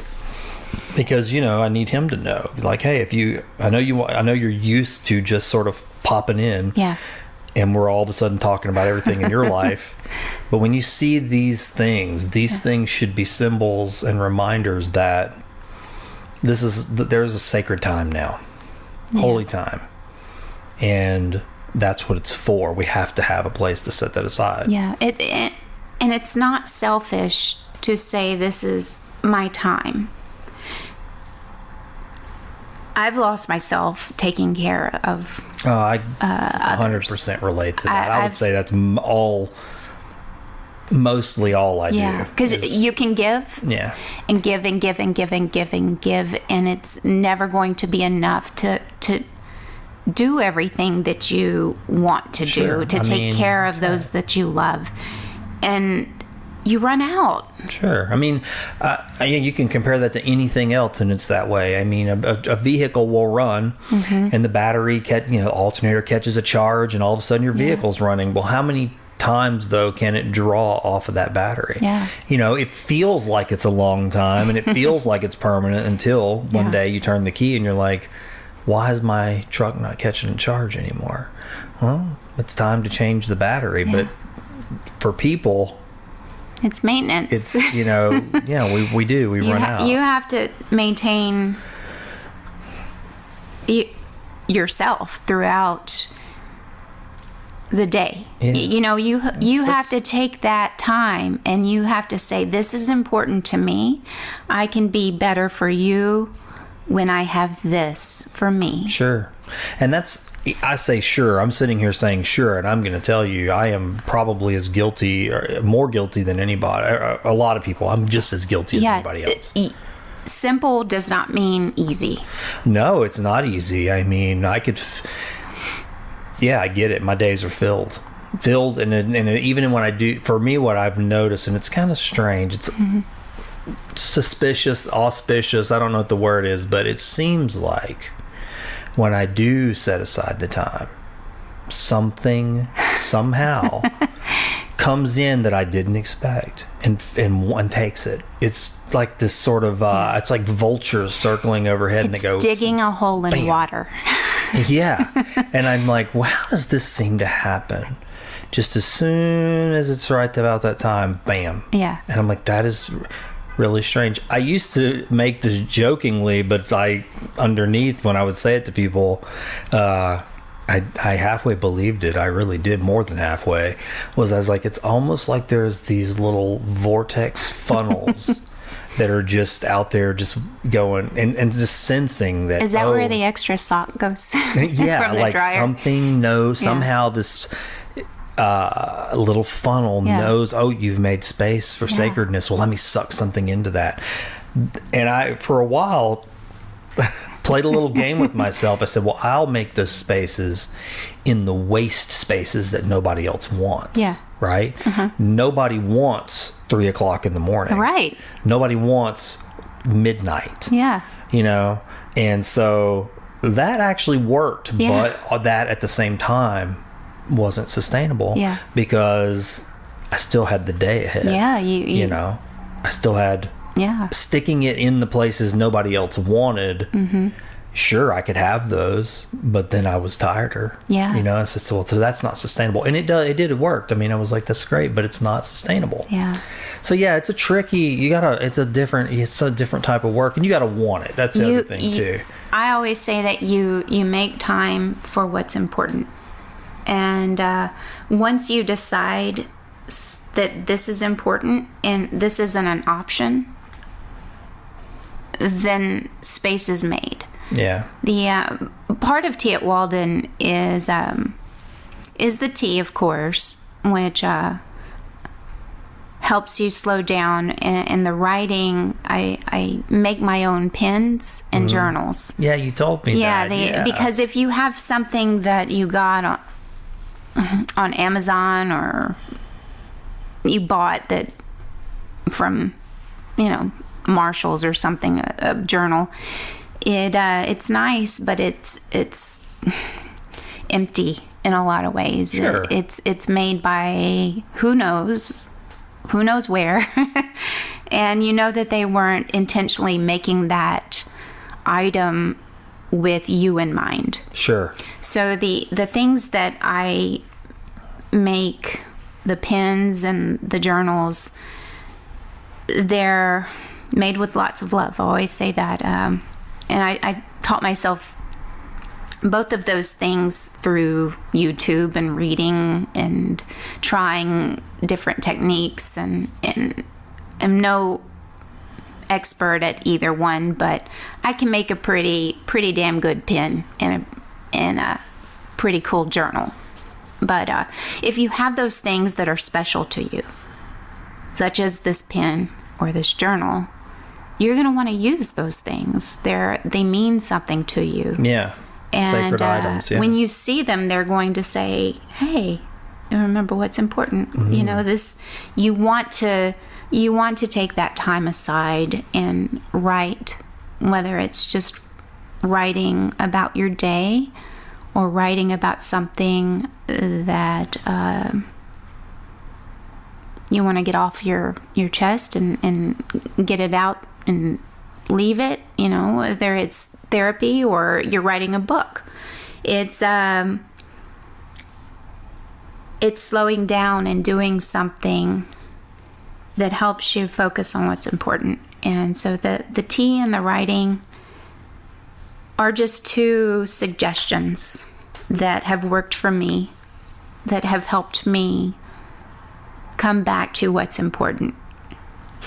So it may not be what works for other people. So the next step of tea at Walden, which I've recently started, are the tea and talks. Yeah. So I have my journals and pens and tea at 2 locations. I'm here in Sulphur at Flock of 5, and I'm also at Alligator Bites bookstore. Book Bites bookstore in Lake Charles. So, and possibly in the near future in Lafayette, looking at some things there.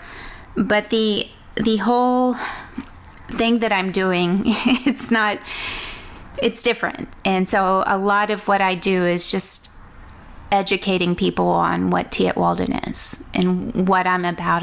I really want to connect with the individual and show them how you practice that daily ritual of appreciation, whether it's tea and writing, or it's running, or it's walking. You know, you find it for you, but I like to provide the knowledge, the skills that actually help you practice those things, not just I'll live to the fullest. Well, what does that mean on a daily basis? Right. What do you have to do in your day to really get the most out of it? So that the Tea and Talks are workshops that I've developed from the lessons, the perspectives that I've learned developing training for employees in my career, doing manager training, or things that I've read about, learned about, and tried and have seen success, but also from the hardship, the heartache, those times in my life when I was in that space in between. You know, bringing that insight into your daily practice. How does that happen? So I each month I'll do a complimentary tea and talk in Sulphur and Lake Charles to give you the tools to develop your own practice. So I started in February. So February was expressing appreciation and gratitude in the age of busy. Very important topic. How do you do that? Yeah. Because the busy is not going to stop. Right. I mean, that's just, but you can evaluate what are you busy doing? Do an assessment of your time. Where's your time going? And looking at those things and saying that doesn't really matter. I can take that out. I can replace that with this. But incorporating into your scheduled downtime. Yeah. Just like you would a meeting. Right. And you're not going to blow it off most of the time. If you have it on your schedule, you're going to adhere to it. So you put it on your schedule. And you tell people, no, I can't. That's an important meeting with myself. That's good advice. And that's something I've had to start doing because there are 1,000 invaders. I mean, that are just, we live in a culture where, well, one of the things that I've stopped doing is giving out my cell phone number to people. Mm-hmm. It's become very common. People go, what's your cell phone number? And you go, oh, it's a client. They want my cell phone number. But what has happened every single time? And I mean this with all the love I can muster for people who do this to me, but they don't need my cell phone number. No. They really don't. Because one thing I've learned is there's really rarely, I won't say never, rarely an advertising emergency. Mm-hmm. Rarely ever. Yeah. If they have my cell phone number, I would hope it would be for something personal. Yeah. That they need a favor. And a flat tire. Mm-hmm. I'm being serious. Right. If I give you my cell phone number, it's so you can call me because 1, you need to talk, or 2, you have a little emergency that I can assist with. I would rather a phone call like that from a client than what I do get is just inundated with text messages or any hour of the day, any day of the week.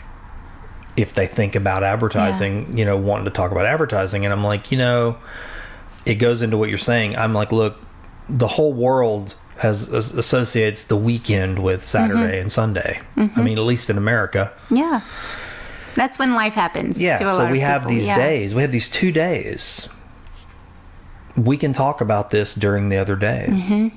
And I've noticed since I've started turning those dials off, and it was difficult to do it again with like my son and making that space. I've had to retrain some people say, this number isn't for that anymore. Yep. You can't come. It happened to me a few weeks ago where I had to take off early and to go do something for one of my children. It was something important to them. But I know it was like, again, like I said, I'd made that time. I'm going to be off. I'm not answering my phone. My phone just wouldn't stop going off. And it was one of these false advertising emergencies. And I'm like, this isn't an emergency, but it's emergency to you. You think it's important now, but it really isn't something that I can even deal with right now. But they wouldn't stop until I replied, and it kept going on. And I said, okay, I have to make an effort to retrain people. Yes. And then stop doing this. Yes, exactly. Because it's an invasion. Yeah, you have to be protective over that time. To some degree. And I think our culture has moved into this, and I hear people that it's like it's a thing that they're proud of, is that it's a 24-hour world. You can call me anytime and I'm always open. Always on. I'm always at work. And I'm like, why are we proud of that? Celebrating busy. We're so proud of it. We're so to say, I'm going to tell somebody today, they're going to ask me if I'm busy. I know it's going to happen. And I'm going to say yes, because it's true. But that just because I'm busy doesn't mean I want a gold medal around my neck for it. That's nothing. I don't want that. I don't mind being busy, but I also don't. I want to be able to say these are protected times and spaces. I laugh because now I am taking a lot of I'm doing a lot with Healthier Southwest Louisiana, taking on a lot of the initiatives. And if you don't know Healthier Southwest Louisiana, what we do is we're a local coalition in the 5-parish area that works with businesses, hospitals, individuals, anyone who cares about their community and wants to make it better, infrastructure-wise, policy-wise, health, nutrition, to prevent chronic disease. We work with all of these agencies and work towards a common goal of laying the infrastructure in this community so that we can live a healthier lifestyle. And that means access to being able to walk certain places, so bike lanes, trails. We're looking at opening the trails at Tooten Park soon. We're working with Irvin, who was on your podcast. We're working with him to have that open, because Healthier Southwest Louisiana was a part of that, in clearing the trails and getting access to physical exercise and just, but not to just exercise, but to have it a part of your life, to live healthier, to have parks and to be within walking distance, to be able to get there safely on feet. If you're walking, can you get there safely? Right. Because in the way our communities are built, it's all around cars. The way our buildings are built, the parking's in front. That tells you this is more important. Right. Then, this is where our importance goes to. It's getting in a car and driving somewhere. And, I'm not walking on either one of the bridges to get to Lake Charles. Right. I'm not against that, but I'm not saying that you have to walk everywhere, but the studies show that the length of your life is directly connected to where you live. And what we wouldn't give for 5 more minutes with a loved one. Sure. Another day with a loved one. Yeah. Well, having a healthier community means having the policies in place, the systems within institutions, or connecting food systems with schools to have the healthy access to good food, the environment to live healthier, and move more prevents a lot of it leads to a longer life. So where you live determines the number of days in your life. Mm-hmm. That's good for some people, but most people should have a problem with that. They should not accept that. So Healthier Southwest Louisiana, and I work with John O'Donnell and Kat Molnar, who is our Australian civil engineer. Yeah. Amazing, so many ways. We work with on different committees to make sure that that's at the forefront of new development of the conversation when we're looking at expanding in different ways. Where do we need bike lanes? Because the studies show that when those things are available, then you're going to have people using them. The argument is that we hear a lot of times is, well, it's too dangerous out there. You can't get out there on a bike, which, I agree with that in a lot of ways, but you have to provide the infrastructure and the bikes will follow. Yeah, that's true. You have to link those. Build like that's important. Yeah, and we have in the past focused on events where you get out and you walk with your local officials and you do these active things. Great. Those, I'm not saying anything against that, but we're focusing now on policy, systems, and environment, because that is where the lasting changes occur. So we work with anyone who cares about those things, and everyone should care about the number of days in their life, in their loved one's life. That's hard to remind. It's a hard reminder, though. Yeah. Because that is what it boils down to. But that's something that, honestly, it kind of gets back into what I was saying earlier. People will tell you, you can't think like that all the time. You can't think like that. You can't think like that. I hear that kind of thing. It's like, I can't worry about that. But until you can, until you have to, yeah. Right. I'll worry about that when it's in front of me or whatever. Yeah. We do. There's a sentiment like that. I don't have time for that. But we're talking about having that time, right? And when you work with us, you don't have to come out and commit to days and hours of your life. If you have a connection, if you know someone who's able to build our bridges, or do something, who wants to volunteer, or if you're able to sponsor events,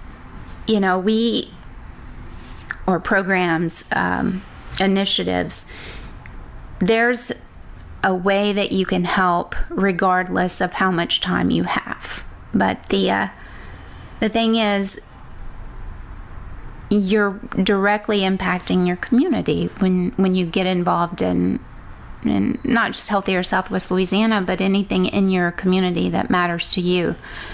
Stop talking about it, get out there and do something, whatever you can with the time that you have available. So that is near and dear to my heart. And then at Walden, I get to connect with the individual and give them the tools to slow down and appreciate what's important. And I think that that they'll meet somewhere in the middle with the work with Healthier Southwest Louisiana. It's looking at a broader umbrella of change. I'm looking at our communities, Sure. The 5 parish area, because we don't just live in one space. We come and go, and we're connected in so many ways. So I'd love to see people live longer, but not just live longer for the sake of having more days, but to live a life with purpose. Yeah, intent. Intent. Yeah. Yeah. So that's where I've been able to bring the two together. And that's what I spend my time doing now. And I am a busy person. But it's a different busy than when I was just busy for the sake of busy, when I was giving away my time. Empty activities that are just, it's true. It's time sucks, is what a lot of people call it. It's just time sucks. I mean, I have a lot of those. I think a lot of people do, where you're just going, these are just time drains. Yeah. I see it. I mean, there's things you have to change. Like, I have one of my new rules. A lot of my time drains or time sucks come from excessive needless communications. And I'm a big believer in communicating. I mean, obviously, yeah. I do. I think communicating is very important, but I think valuable communicating with intent. Yeah. I've watched, the style of messaging we use with text invade email, and become, email turns into chat, and you end up with 20 communications when it could have been one. And so I've had to set new rules. And one of my rules for 2019 was, okay, I spend a lot of time re-explaining through email over and over again, things, details, and projects. So what I've had to do now is say, I'm not doing this anymore. I'm going to put my energy into a good, which I've always kind of done, but now it's like, okay, I'm going to make sure that this communication has everything in it. It's going to be robust. That's exactly what I'm talking with the actionable steps. Yeah. That's something that you can practice every day. Well, the catch to that is, though, I'm not doing it again. Yeah. See, my thing was, let's say, I'll give you an example. I send you a robust communication. It has explanations. It's organized, bullet points. It's not too much. It's just, it's got what you need. And then the attachments, everything's there. 4 emails or 5 emails later, I'm getting asked questions that have been answered in the first robust email. Used to, I would go, well, let me go back and re-explain. My previous and I know that's a pet peeve with a lot of people, but it's like I'm at a point where I went, I'm finding that per my previous email has become the modus. It's the norm because I'm spending all my time, and I'll look at these long email chains, and I said, I'm just not playing this anymore. I'm not doing this anymore. I have other places, or even if I don't want to do anything, I'd rather use that time constructively for something else that I'm spending playing ping pong through email. So I said, one robust, I will spend the right amount of energy making a good email. Yes. I'm not doing it twice, though. Yeah. And I'm not going back to find my old email, highlight the things that are being asked again. I hate to say it, but it's like, look, everyone has all the email softwares are the same. You can search your email. Yeah. So I'm just not doing that anymore. And I said, it's not to be cruel to whoever I'm communicating with. Right. But it's like, I mean, the information's there. You can access it. I don't need to spend my time, because you end up, what it ends up, you're doing other people's work for them. Yeah. And so I said, I've got to stop that. I'm making this possible for people to just go, well, I don't have to look. He'll just tell me again. Yeah, just tell me. Yeah. Like I have unlimited hours of time. And I said, I just don't have that kind of time. So, and it's not to be cruel again or to be rude. It's more, and to not be, it sounds like I'm saying customer service isn't valued. That's not the truth. I'm saying I'm putting all the value in the first communication. Right. There's great value in that. I'll say it like that. Like, it's to be highly valued. But beyond that, I'm just not going to continue to go pull myself back into those things. And I think that may be a byproduct of the busy culture. We're used to that. We have. I mean, it's sort of like an apathy almost. It's like, well, I know you sent me that file, but I don't have time to go look at it, so will you resend it to me? And I was like, those are little micro incisions, and you'll bleed to death, over this thing. Little by little. Little by little, yeah. I feel faint. Yeah, it's like, man, why is it? Yeah, I know it's pretty rampant in our industry, probably every industry, because when I read articles about it, I find it's a plague. Yeah. Most people, and what could you do with all those little moments of time that you don't spend re-explaining something, And in those instances, I know I've been on both ends. I've sent the emails and been the one saying, hey, can you resend this or explain it? Because I remember just being inundated with emails and you only have so much time to go back, and you think, okay, well, I'll go back. If you see it's a pretty detailed email, I'll flag it. Yeah. I'll flag it. But how often do you go back and dig into that? So, it's not necessarily the person, and you don't want to be mean, but sure, it's a nature of always being busy. I'm too busy to read all of that. Just tell me. Yeah. See, we here have kind of come up with a system that I think that might be part of the problem is expectation. I tend to hold people to a different standard of communication, and I think that's probably why I get a little bit have trouble with it, because I think communications, especially in our world, if someone's sending you an email, it's because there's an action that needs to be taken. So that information has to be processed into some sort of actionable form, because as it stands, the email itself is not actionable. But there's action steps in there for a team to go move forward.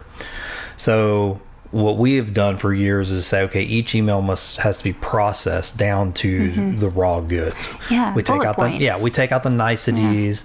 We find the key information, when something's supposed to happen, what it's supposed to be, what the message, and then we strip that down so the rest of the team doesn't have to deal with the all the muck and the mire, right? But somebody does. And that's the thing I feel like in the world, that if everybody would think that way, if everybody would just think this way, if everybody would go, before I send this communication, have I taken out the muck and the mire so that the person getting it has what they need to do what I'm asking them to do? Because if I'm sending them a mess, one, you're running the risk of making a mistake. And then I've wasted my time writing a bunch of things that are unnecessary. And now I've created another loss of time for this person to read things that are unnecessary and then do their job, which is to sift out all that through the sand and get stuff. Completely exhausting. It's very exhausting, and it's a huge time waster. And I always say I would love to just give a presentation about this, because I really do think email's a plague. I am going to put you down for a future tea and talk. Oh, yeah? Because what I do is I have the tea where, you can sample different teas, and we sit down and we have a conversation. And we talk about, so I'll have a topic. This month is setting and achieving goals on things that actually matter. And I have some tools to do that. In May, there is where the topic is building connections, strengthening connections with friends and family, with people we think we know. So even a child or a spouse or a close friend, where hey, I know that person, and but there's always ways to look anew. I agree. That's something I say on the show a lot. Is we think we know people. We say, oh, I know him or I know her. Well, really, what we mean is I know of them. You know of them, or I've had an encounter with them, but do I know them? Just like, and that's again what this format is for. Is I want to know more, and I think people do. We're hungry for authentic relationships. And how approach it with curiosity. So we have a tendency to see the people in our lives that we see on a daily basis, and that we're related to, we're married to. That I know that person, and the conversation never gets really even deeper than that. You go about your day, the daily grind, and when we get to the end, and I hear so often where they're attending the funeral of a loved one, and and then they realize, wow, this person was about all these other things that I never even knew. So I hear different nuggets like that, and I take that and I try to think of how to incorporate that in a talk with ways of preventing those things from happening. Don't wait until the funeral. Yeah. Don't wait until it's too late. Do something now to really know who's around you. And that may mean limiting who's in your circle, limiting your time. But you can't be everything to everyone.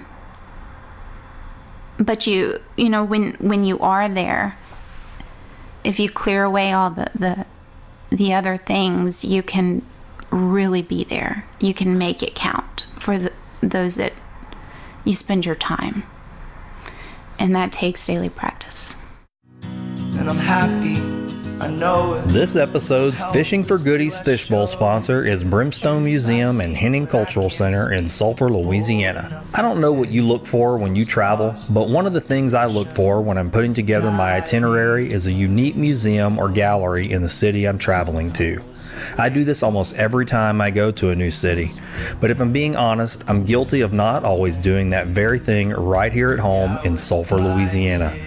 That's really a shame, because we have one of the most interesting, historically relevant, and culturally rich corners in any city in the country about 2 minutes from where I'm sitting right now. I'm talking about the Brimstone Museum and Henning Cultural Center. Have you ever really thought about why our city is named Sulphur? They've got a permanent exhibit on the history of the sulfur industry that answers that simple question and more. You really get a full scope of just how important the sulfur mining industry was to the development of Southwest Louisiana and the impact it had on the rest of the world. Yes, the rest of the world. On the same property, right next door to the museum, is the Henning Cultural Center, presenting some of the most interesting, modern, and culturally relevant local art shows I've ever seen. My dear friend Tom Trahan and the Brimstone Historical Society have really worked hard to give us this treasure, and it's a multifaceted jewel that I plan to take advantage of more often. You don't have to wonder what their hours are, or how to get there, or what shows are coming up. Just go to brimstonemuseum.org like I did, and subscribe to their mailing list right there on the homepage. That's brimstonemuseum.org. Tom will make sure you start getting the announcements for each and every new show at the gallery. But you don't have to wait for the mail to arrive to enjoy this historical local treasure.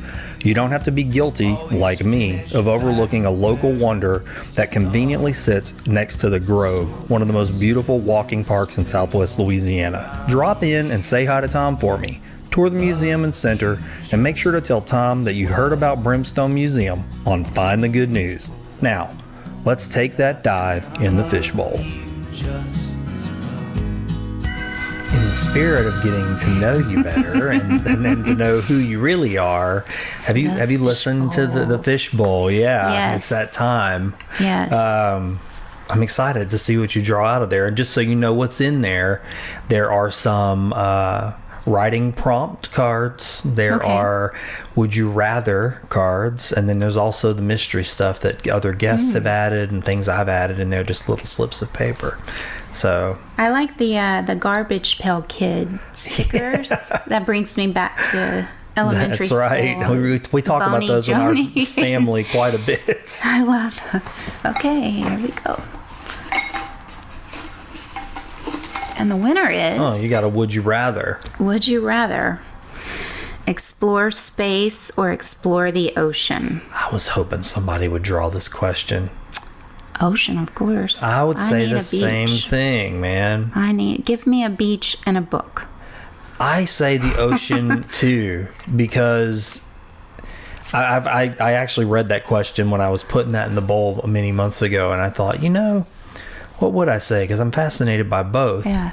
But I think I said ocean mainly because I think it's almost sad that it's good that we look out. It really is. But we haven't fully explored our own home yet. And I thought, every time I see documentaries about the ocean, I think, man, there's so much we just we don't know that's right in front of us, right here on this little speck. And you can zoom in, learn more, and you can even keep going. And I really love zooming out or zooming in and seeing the same place in those aspects. But I love space too. I actually saw the Hubble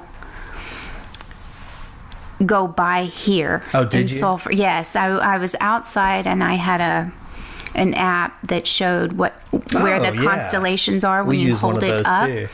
And I saw something coming, and it was going pretty fast. I knew it wasn't a plane or a helicopter, and it wasn't a star. And I thought, is that the Hubble? What? Long time ago. Can't be the Hubble. And I put the app up, and it was. And I was just standing there. It just happened to be at the right. No one was outside with me. No one to tell, look. No, but I just watched it, and I thought, wow, we know how old the universe is because of that. Right. You hear the sirens? Yes. We're sulfur. We're right next to the fire station, and it's like, I just come running down the street all the time. No, I agree. I mean, I like looking at satellites. When I guess it was sometime after the mid 90s, there was a little short period of time where I had lived in Colorado, and I was living with some people at their house, but I was kind of on a little, I guess, a journey, and so I lived in the camper of my truck. That's where I would sleep at night.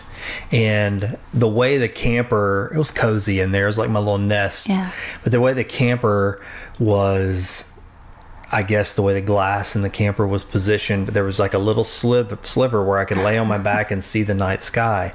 And every night, the way that particular camper was positioned and where I would park, there was a satellite that would come by at a certain time of night, and I would always lay there in my little spot, and I would kind of wait for it, and as soon as I would see it, I'd go, okay, I can go to bed now. It was like my alarm clock or my sleep clock. But I do remember, I tell my kids that, I said, yeah, we'll go outside and look for satellites sometimes, and I always just think about that, how neat that was, just to have that little period of time where it's all I had to do was just wait on a satellite to cross the night sky. You tapped into the natural, well, not fully natural, like the but cycle, the rhythms of, and I know with running, I run with my friend David Howard here in Sulphur, 3 days out of the week, but 2 here in Sulphur, and we are out before the sun comes up, and we have we get to experience the day, breathe it in and out before it even begins. See, so I agree with what you're saying there. That's the most precious time, is the morning and dusk. There's magic in the morning. There is. It's nice to watch it the day be put to bed, and it's nice to watch it rise. There's something special about the dawn. But to see the moon certain times when it's full and bright, but you can also see Venus. Yeah. And a few months ago, I don't know, the older I get, the more it just feels like, a few months ago, or it was 3 years ago, or time is a little different. But Venus was in the sky, and Jupiter, you could see both, and it's just, wow, those are two worlds. I would still choose the ocean. I was about to say, for two people who chose the ocean, we sure did talk about space a lot. Can I have both? I want all of it. And tea. Okay, so I choose another one. Yep, you get 3. 3, okay. Okay. Slip get of paper. Something different. There you go. Looks like a fortune cookie. What is your most marked characteristic? Well, let's see. It used to be my hair, but my most marked characteristic. So, I guess that's what I would be known for. Yeah. My hugs. Your hugs. Yeah. Yeah, I give good hugs. Why is good hugs, huh? Yeah. I would say, I haven't hugged you, so I can't speak to that, but I was just thinking about that question just as an observer, and I would say it's the way you speak. Oh. You have a particular way of speaking. I don't know. I could probably, if I heard you in a group of audio, I would be able to pick you out for sure. Really? Yeah, there's a pace to the way you speak and a particularness to it. I don't know how to describe it, but I could pick it out for sure. I think part of that comes from knowing who I am underneath all of it. And I probably would have spoken, you could probably tell a difference before the whole cancer thing and now I know who I am. Yeah. It's different. Yeah, it's different when, I can understand what you're saying. I think it's kind of like someone says, how are you doing today? There's two ways you can answer that. You can go, fine, how are you? Or you can go, well, the truth is, and tell somebody. Yeah. Which one do you prefer? I don't. I don't do well with small talk. Why? Because there's no thought put into it. And there's so many of those moments that are transactional and that we do something just because it's what you do. And, I still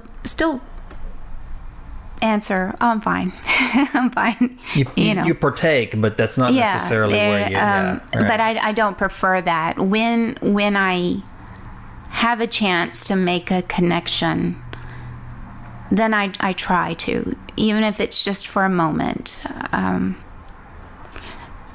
You can see when someone's having a bad day. You can see that without taking a lot of time. And sometimes you don't have to say anything. You listen. And listening to someone says, you're saying you matter. And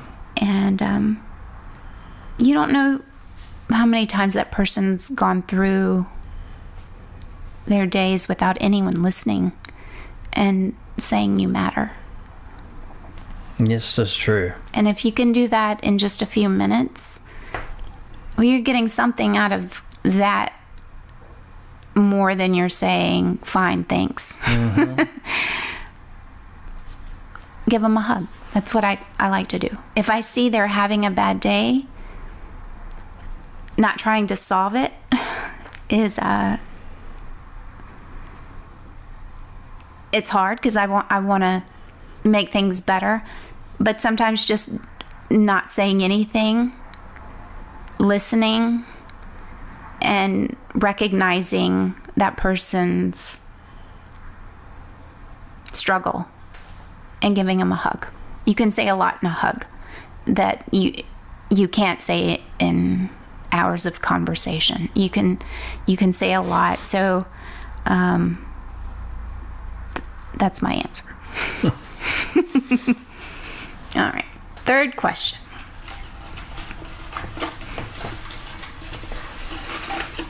What was that one? Okay. Has someone ever given you a last chance, and for what? How in the world does this happen? This question keeps coming out of this fishbowl. There's only one of, you can feel there's a lot of stuff in there, but people keep drawing that. Well, I noticed this one was a little bit more. But it is interesting that it keeps coming. I find that fascinating. It's almost like a fortune cookie, like you said, and I do find it fascinating. I've gotten to hear this question asked by different people.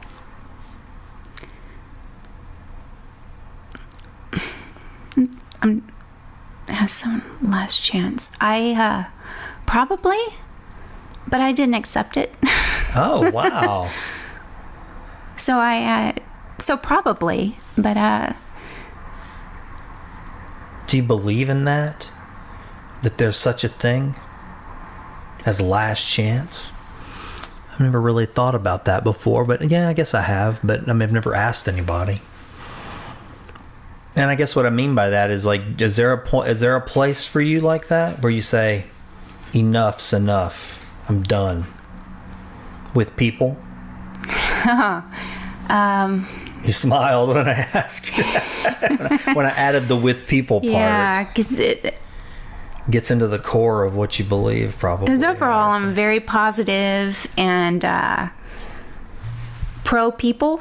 Yeah. But there is a part of taking control of your time, and what you focus on is saying no, and is walking away from people. Yeah. That may only have their own interest in mind. Let me ask you this question then. So you say to somebody, enough, I'm done. Whatever it may be, let's say they're just invading your time constantly. It's toxic time invaders. That sounds like a horror movie. It sounds like we need some scary music. Yeah, toxic time invaders or some video game. But so somebody is a toxic time invader, and you say, enough, I'm done, I'm walking away from you. You've given them their last chance. Time passes, you haven't engaged with them in a while, they're no longer a toxic time invader, but then you encounter them. Do you give them a second chance? Do you go, well, you know what, maybe they've changed? I'm always hopeful that the person will come to some realization. But the nature, so just being positive, I'm not naive to what's out there and how people can treat each other. Yeah. I am fully aware of all of those things, and the way that someone could use me or has used me. And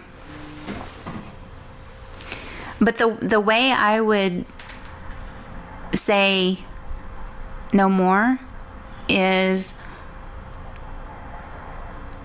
not with meanness.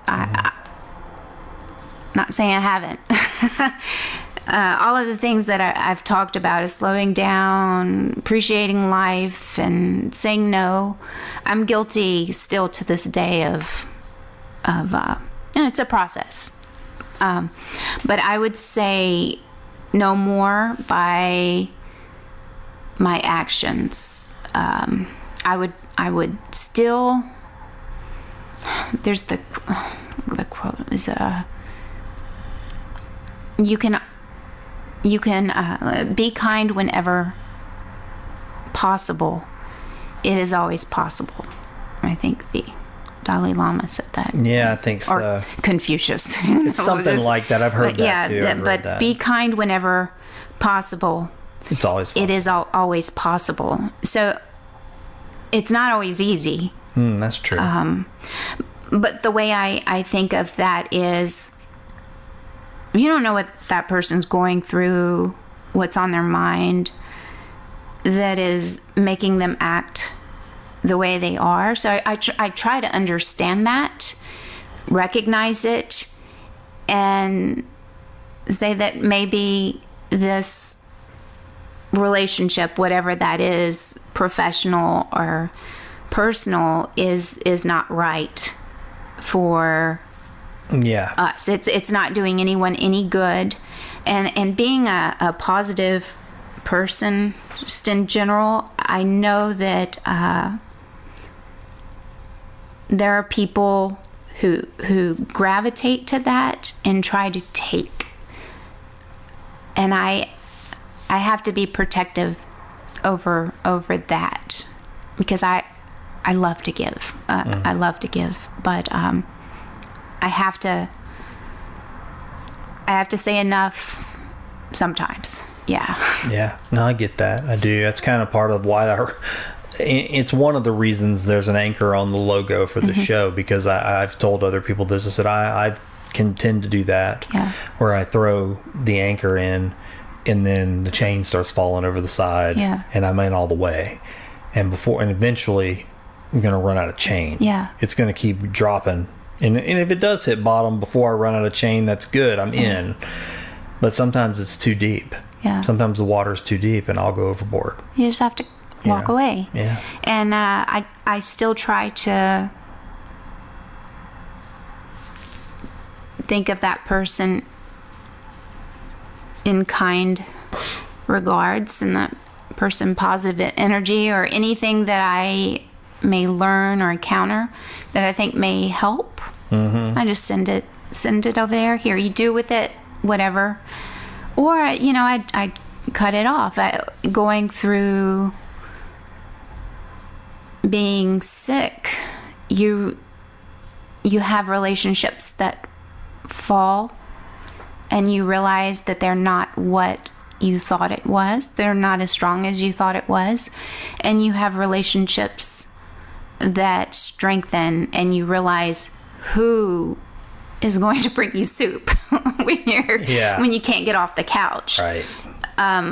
Who can recognize when you're hurting and you're too proud to say. Yeah. Who cares? So, I put a lot of energy into trying to keep all of the friendships and everything how I wanted. And I realized after being sick that I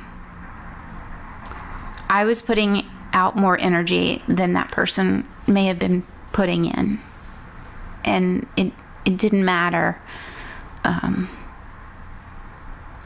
as much as I thought it did. You gotta let that go. Some people, you can't do everything for everyone, but the ones that are in my life, man, I'm grateful for that. And that's what I appreciate. And I think of that every day. And I'm grateful for you and for this opportunity to I'm glad you were able here. to come. I really am. This has really been enjoyable. Sounds like we're wrapping up, but before we I could go all day.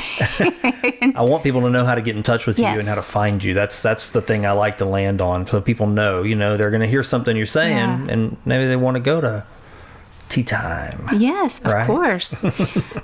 So you can find me on www.teatwalden.com.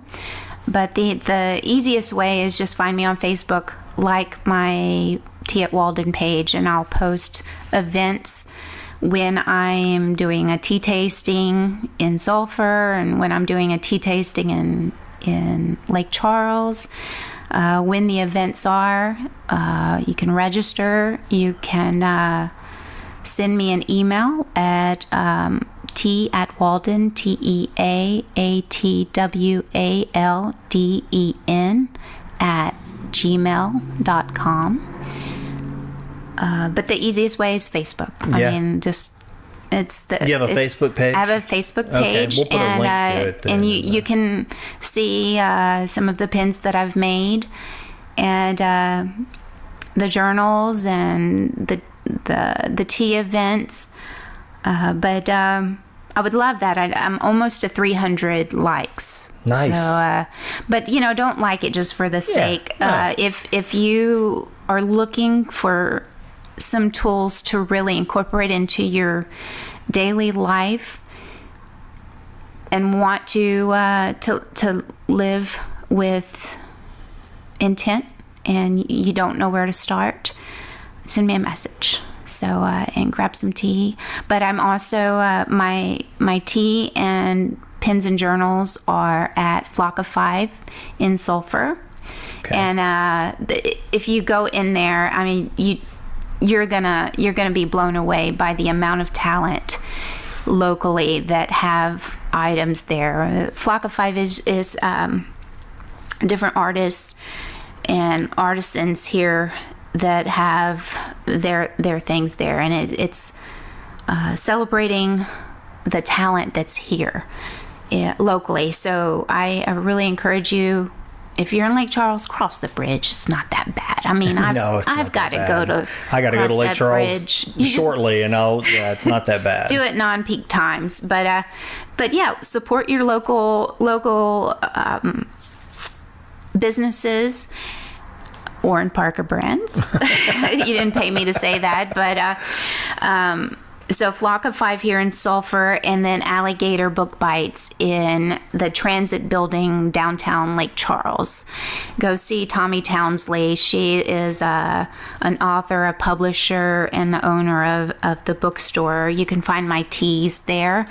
And in the near future, you'll be able to find journals and pens that are inspired by the books that are in her bookstore. So she has local.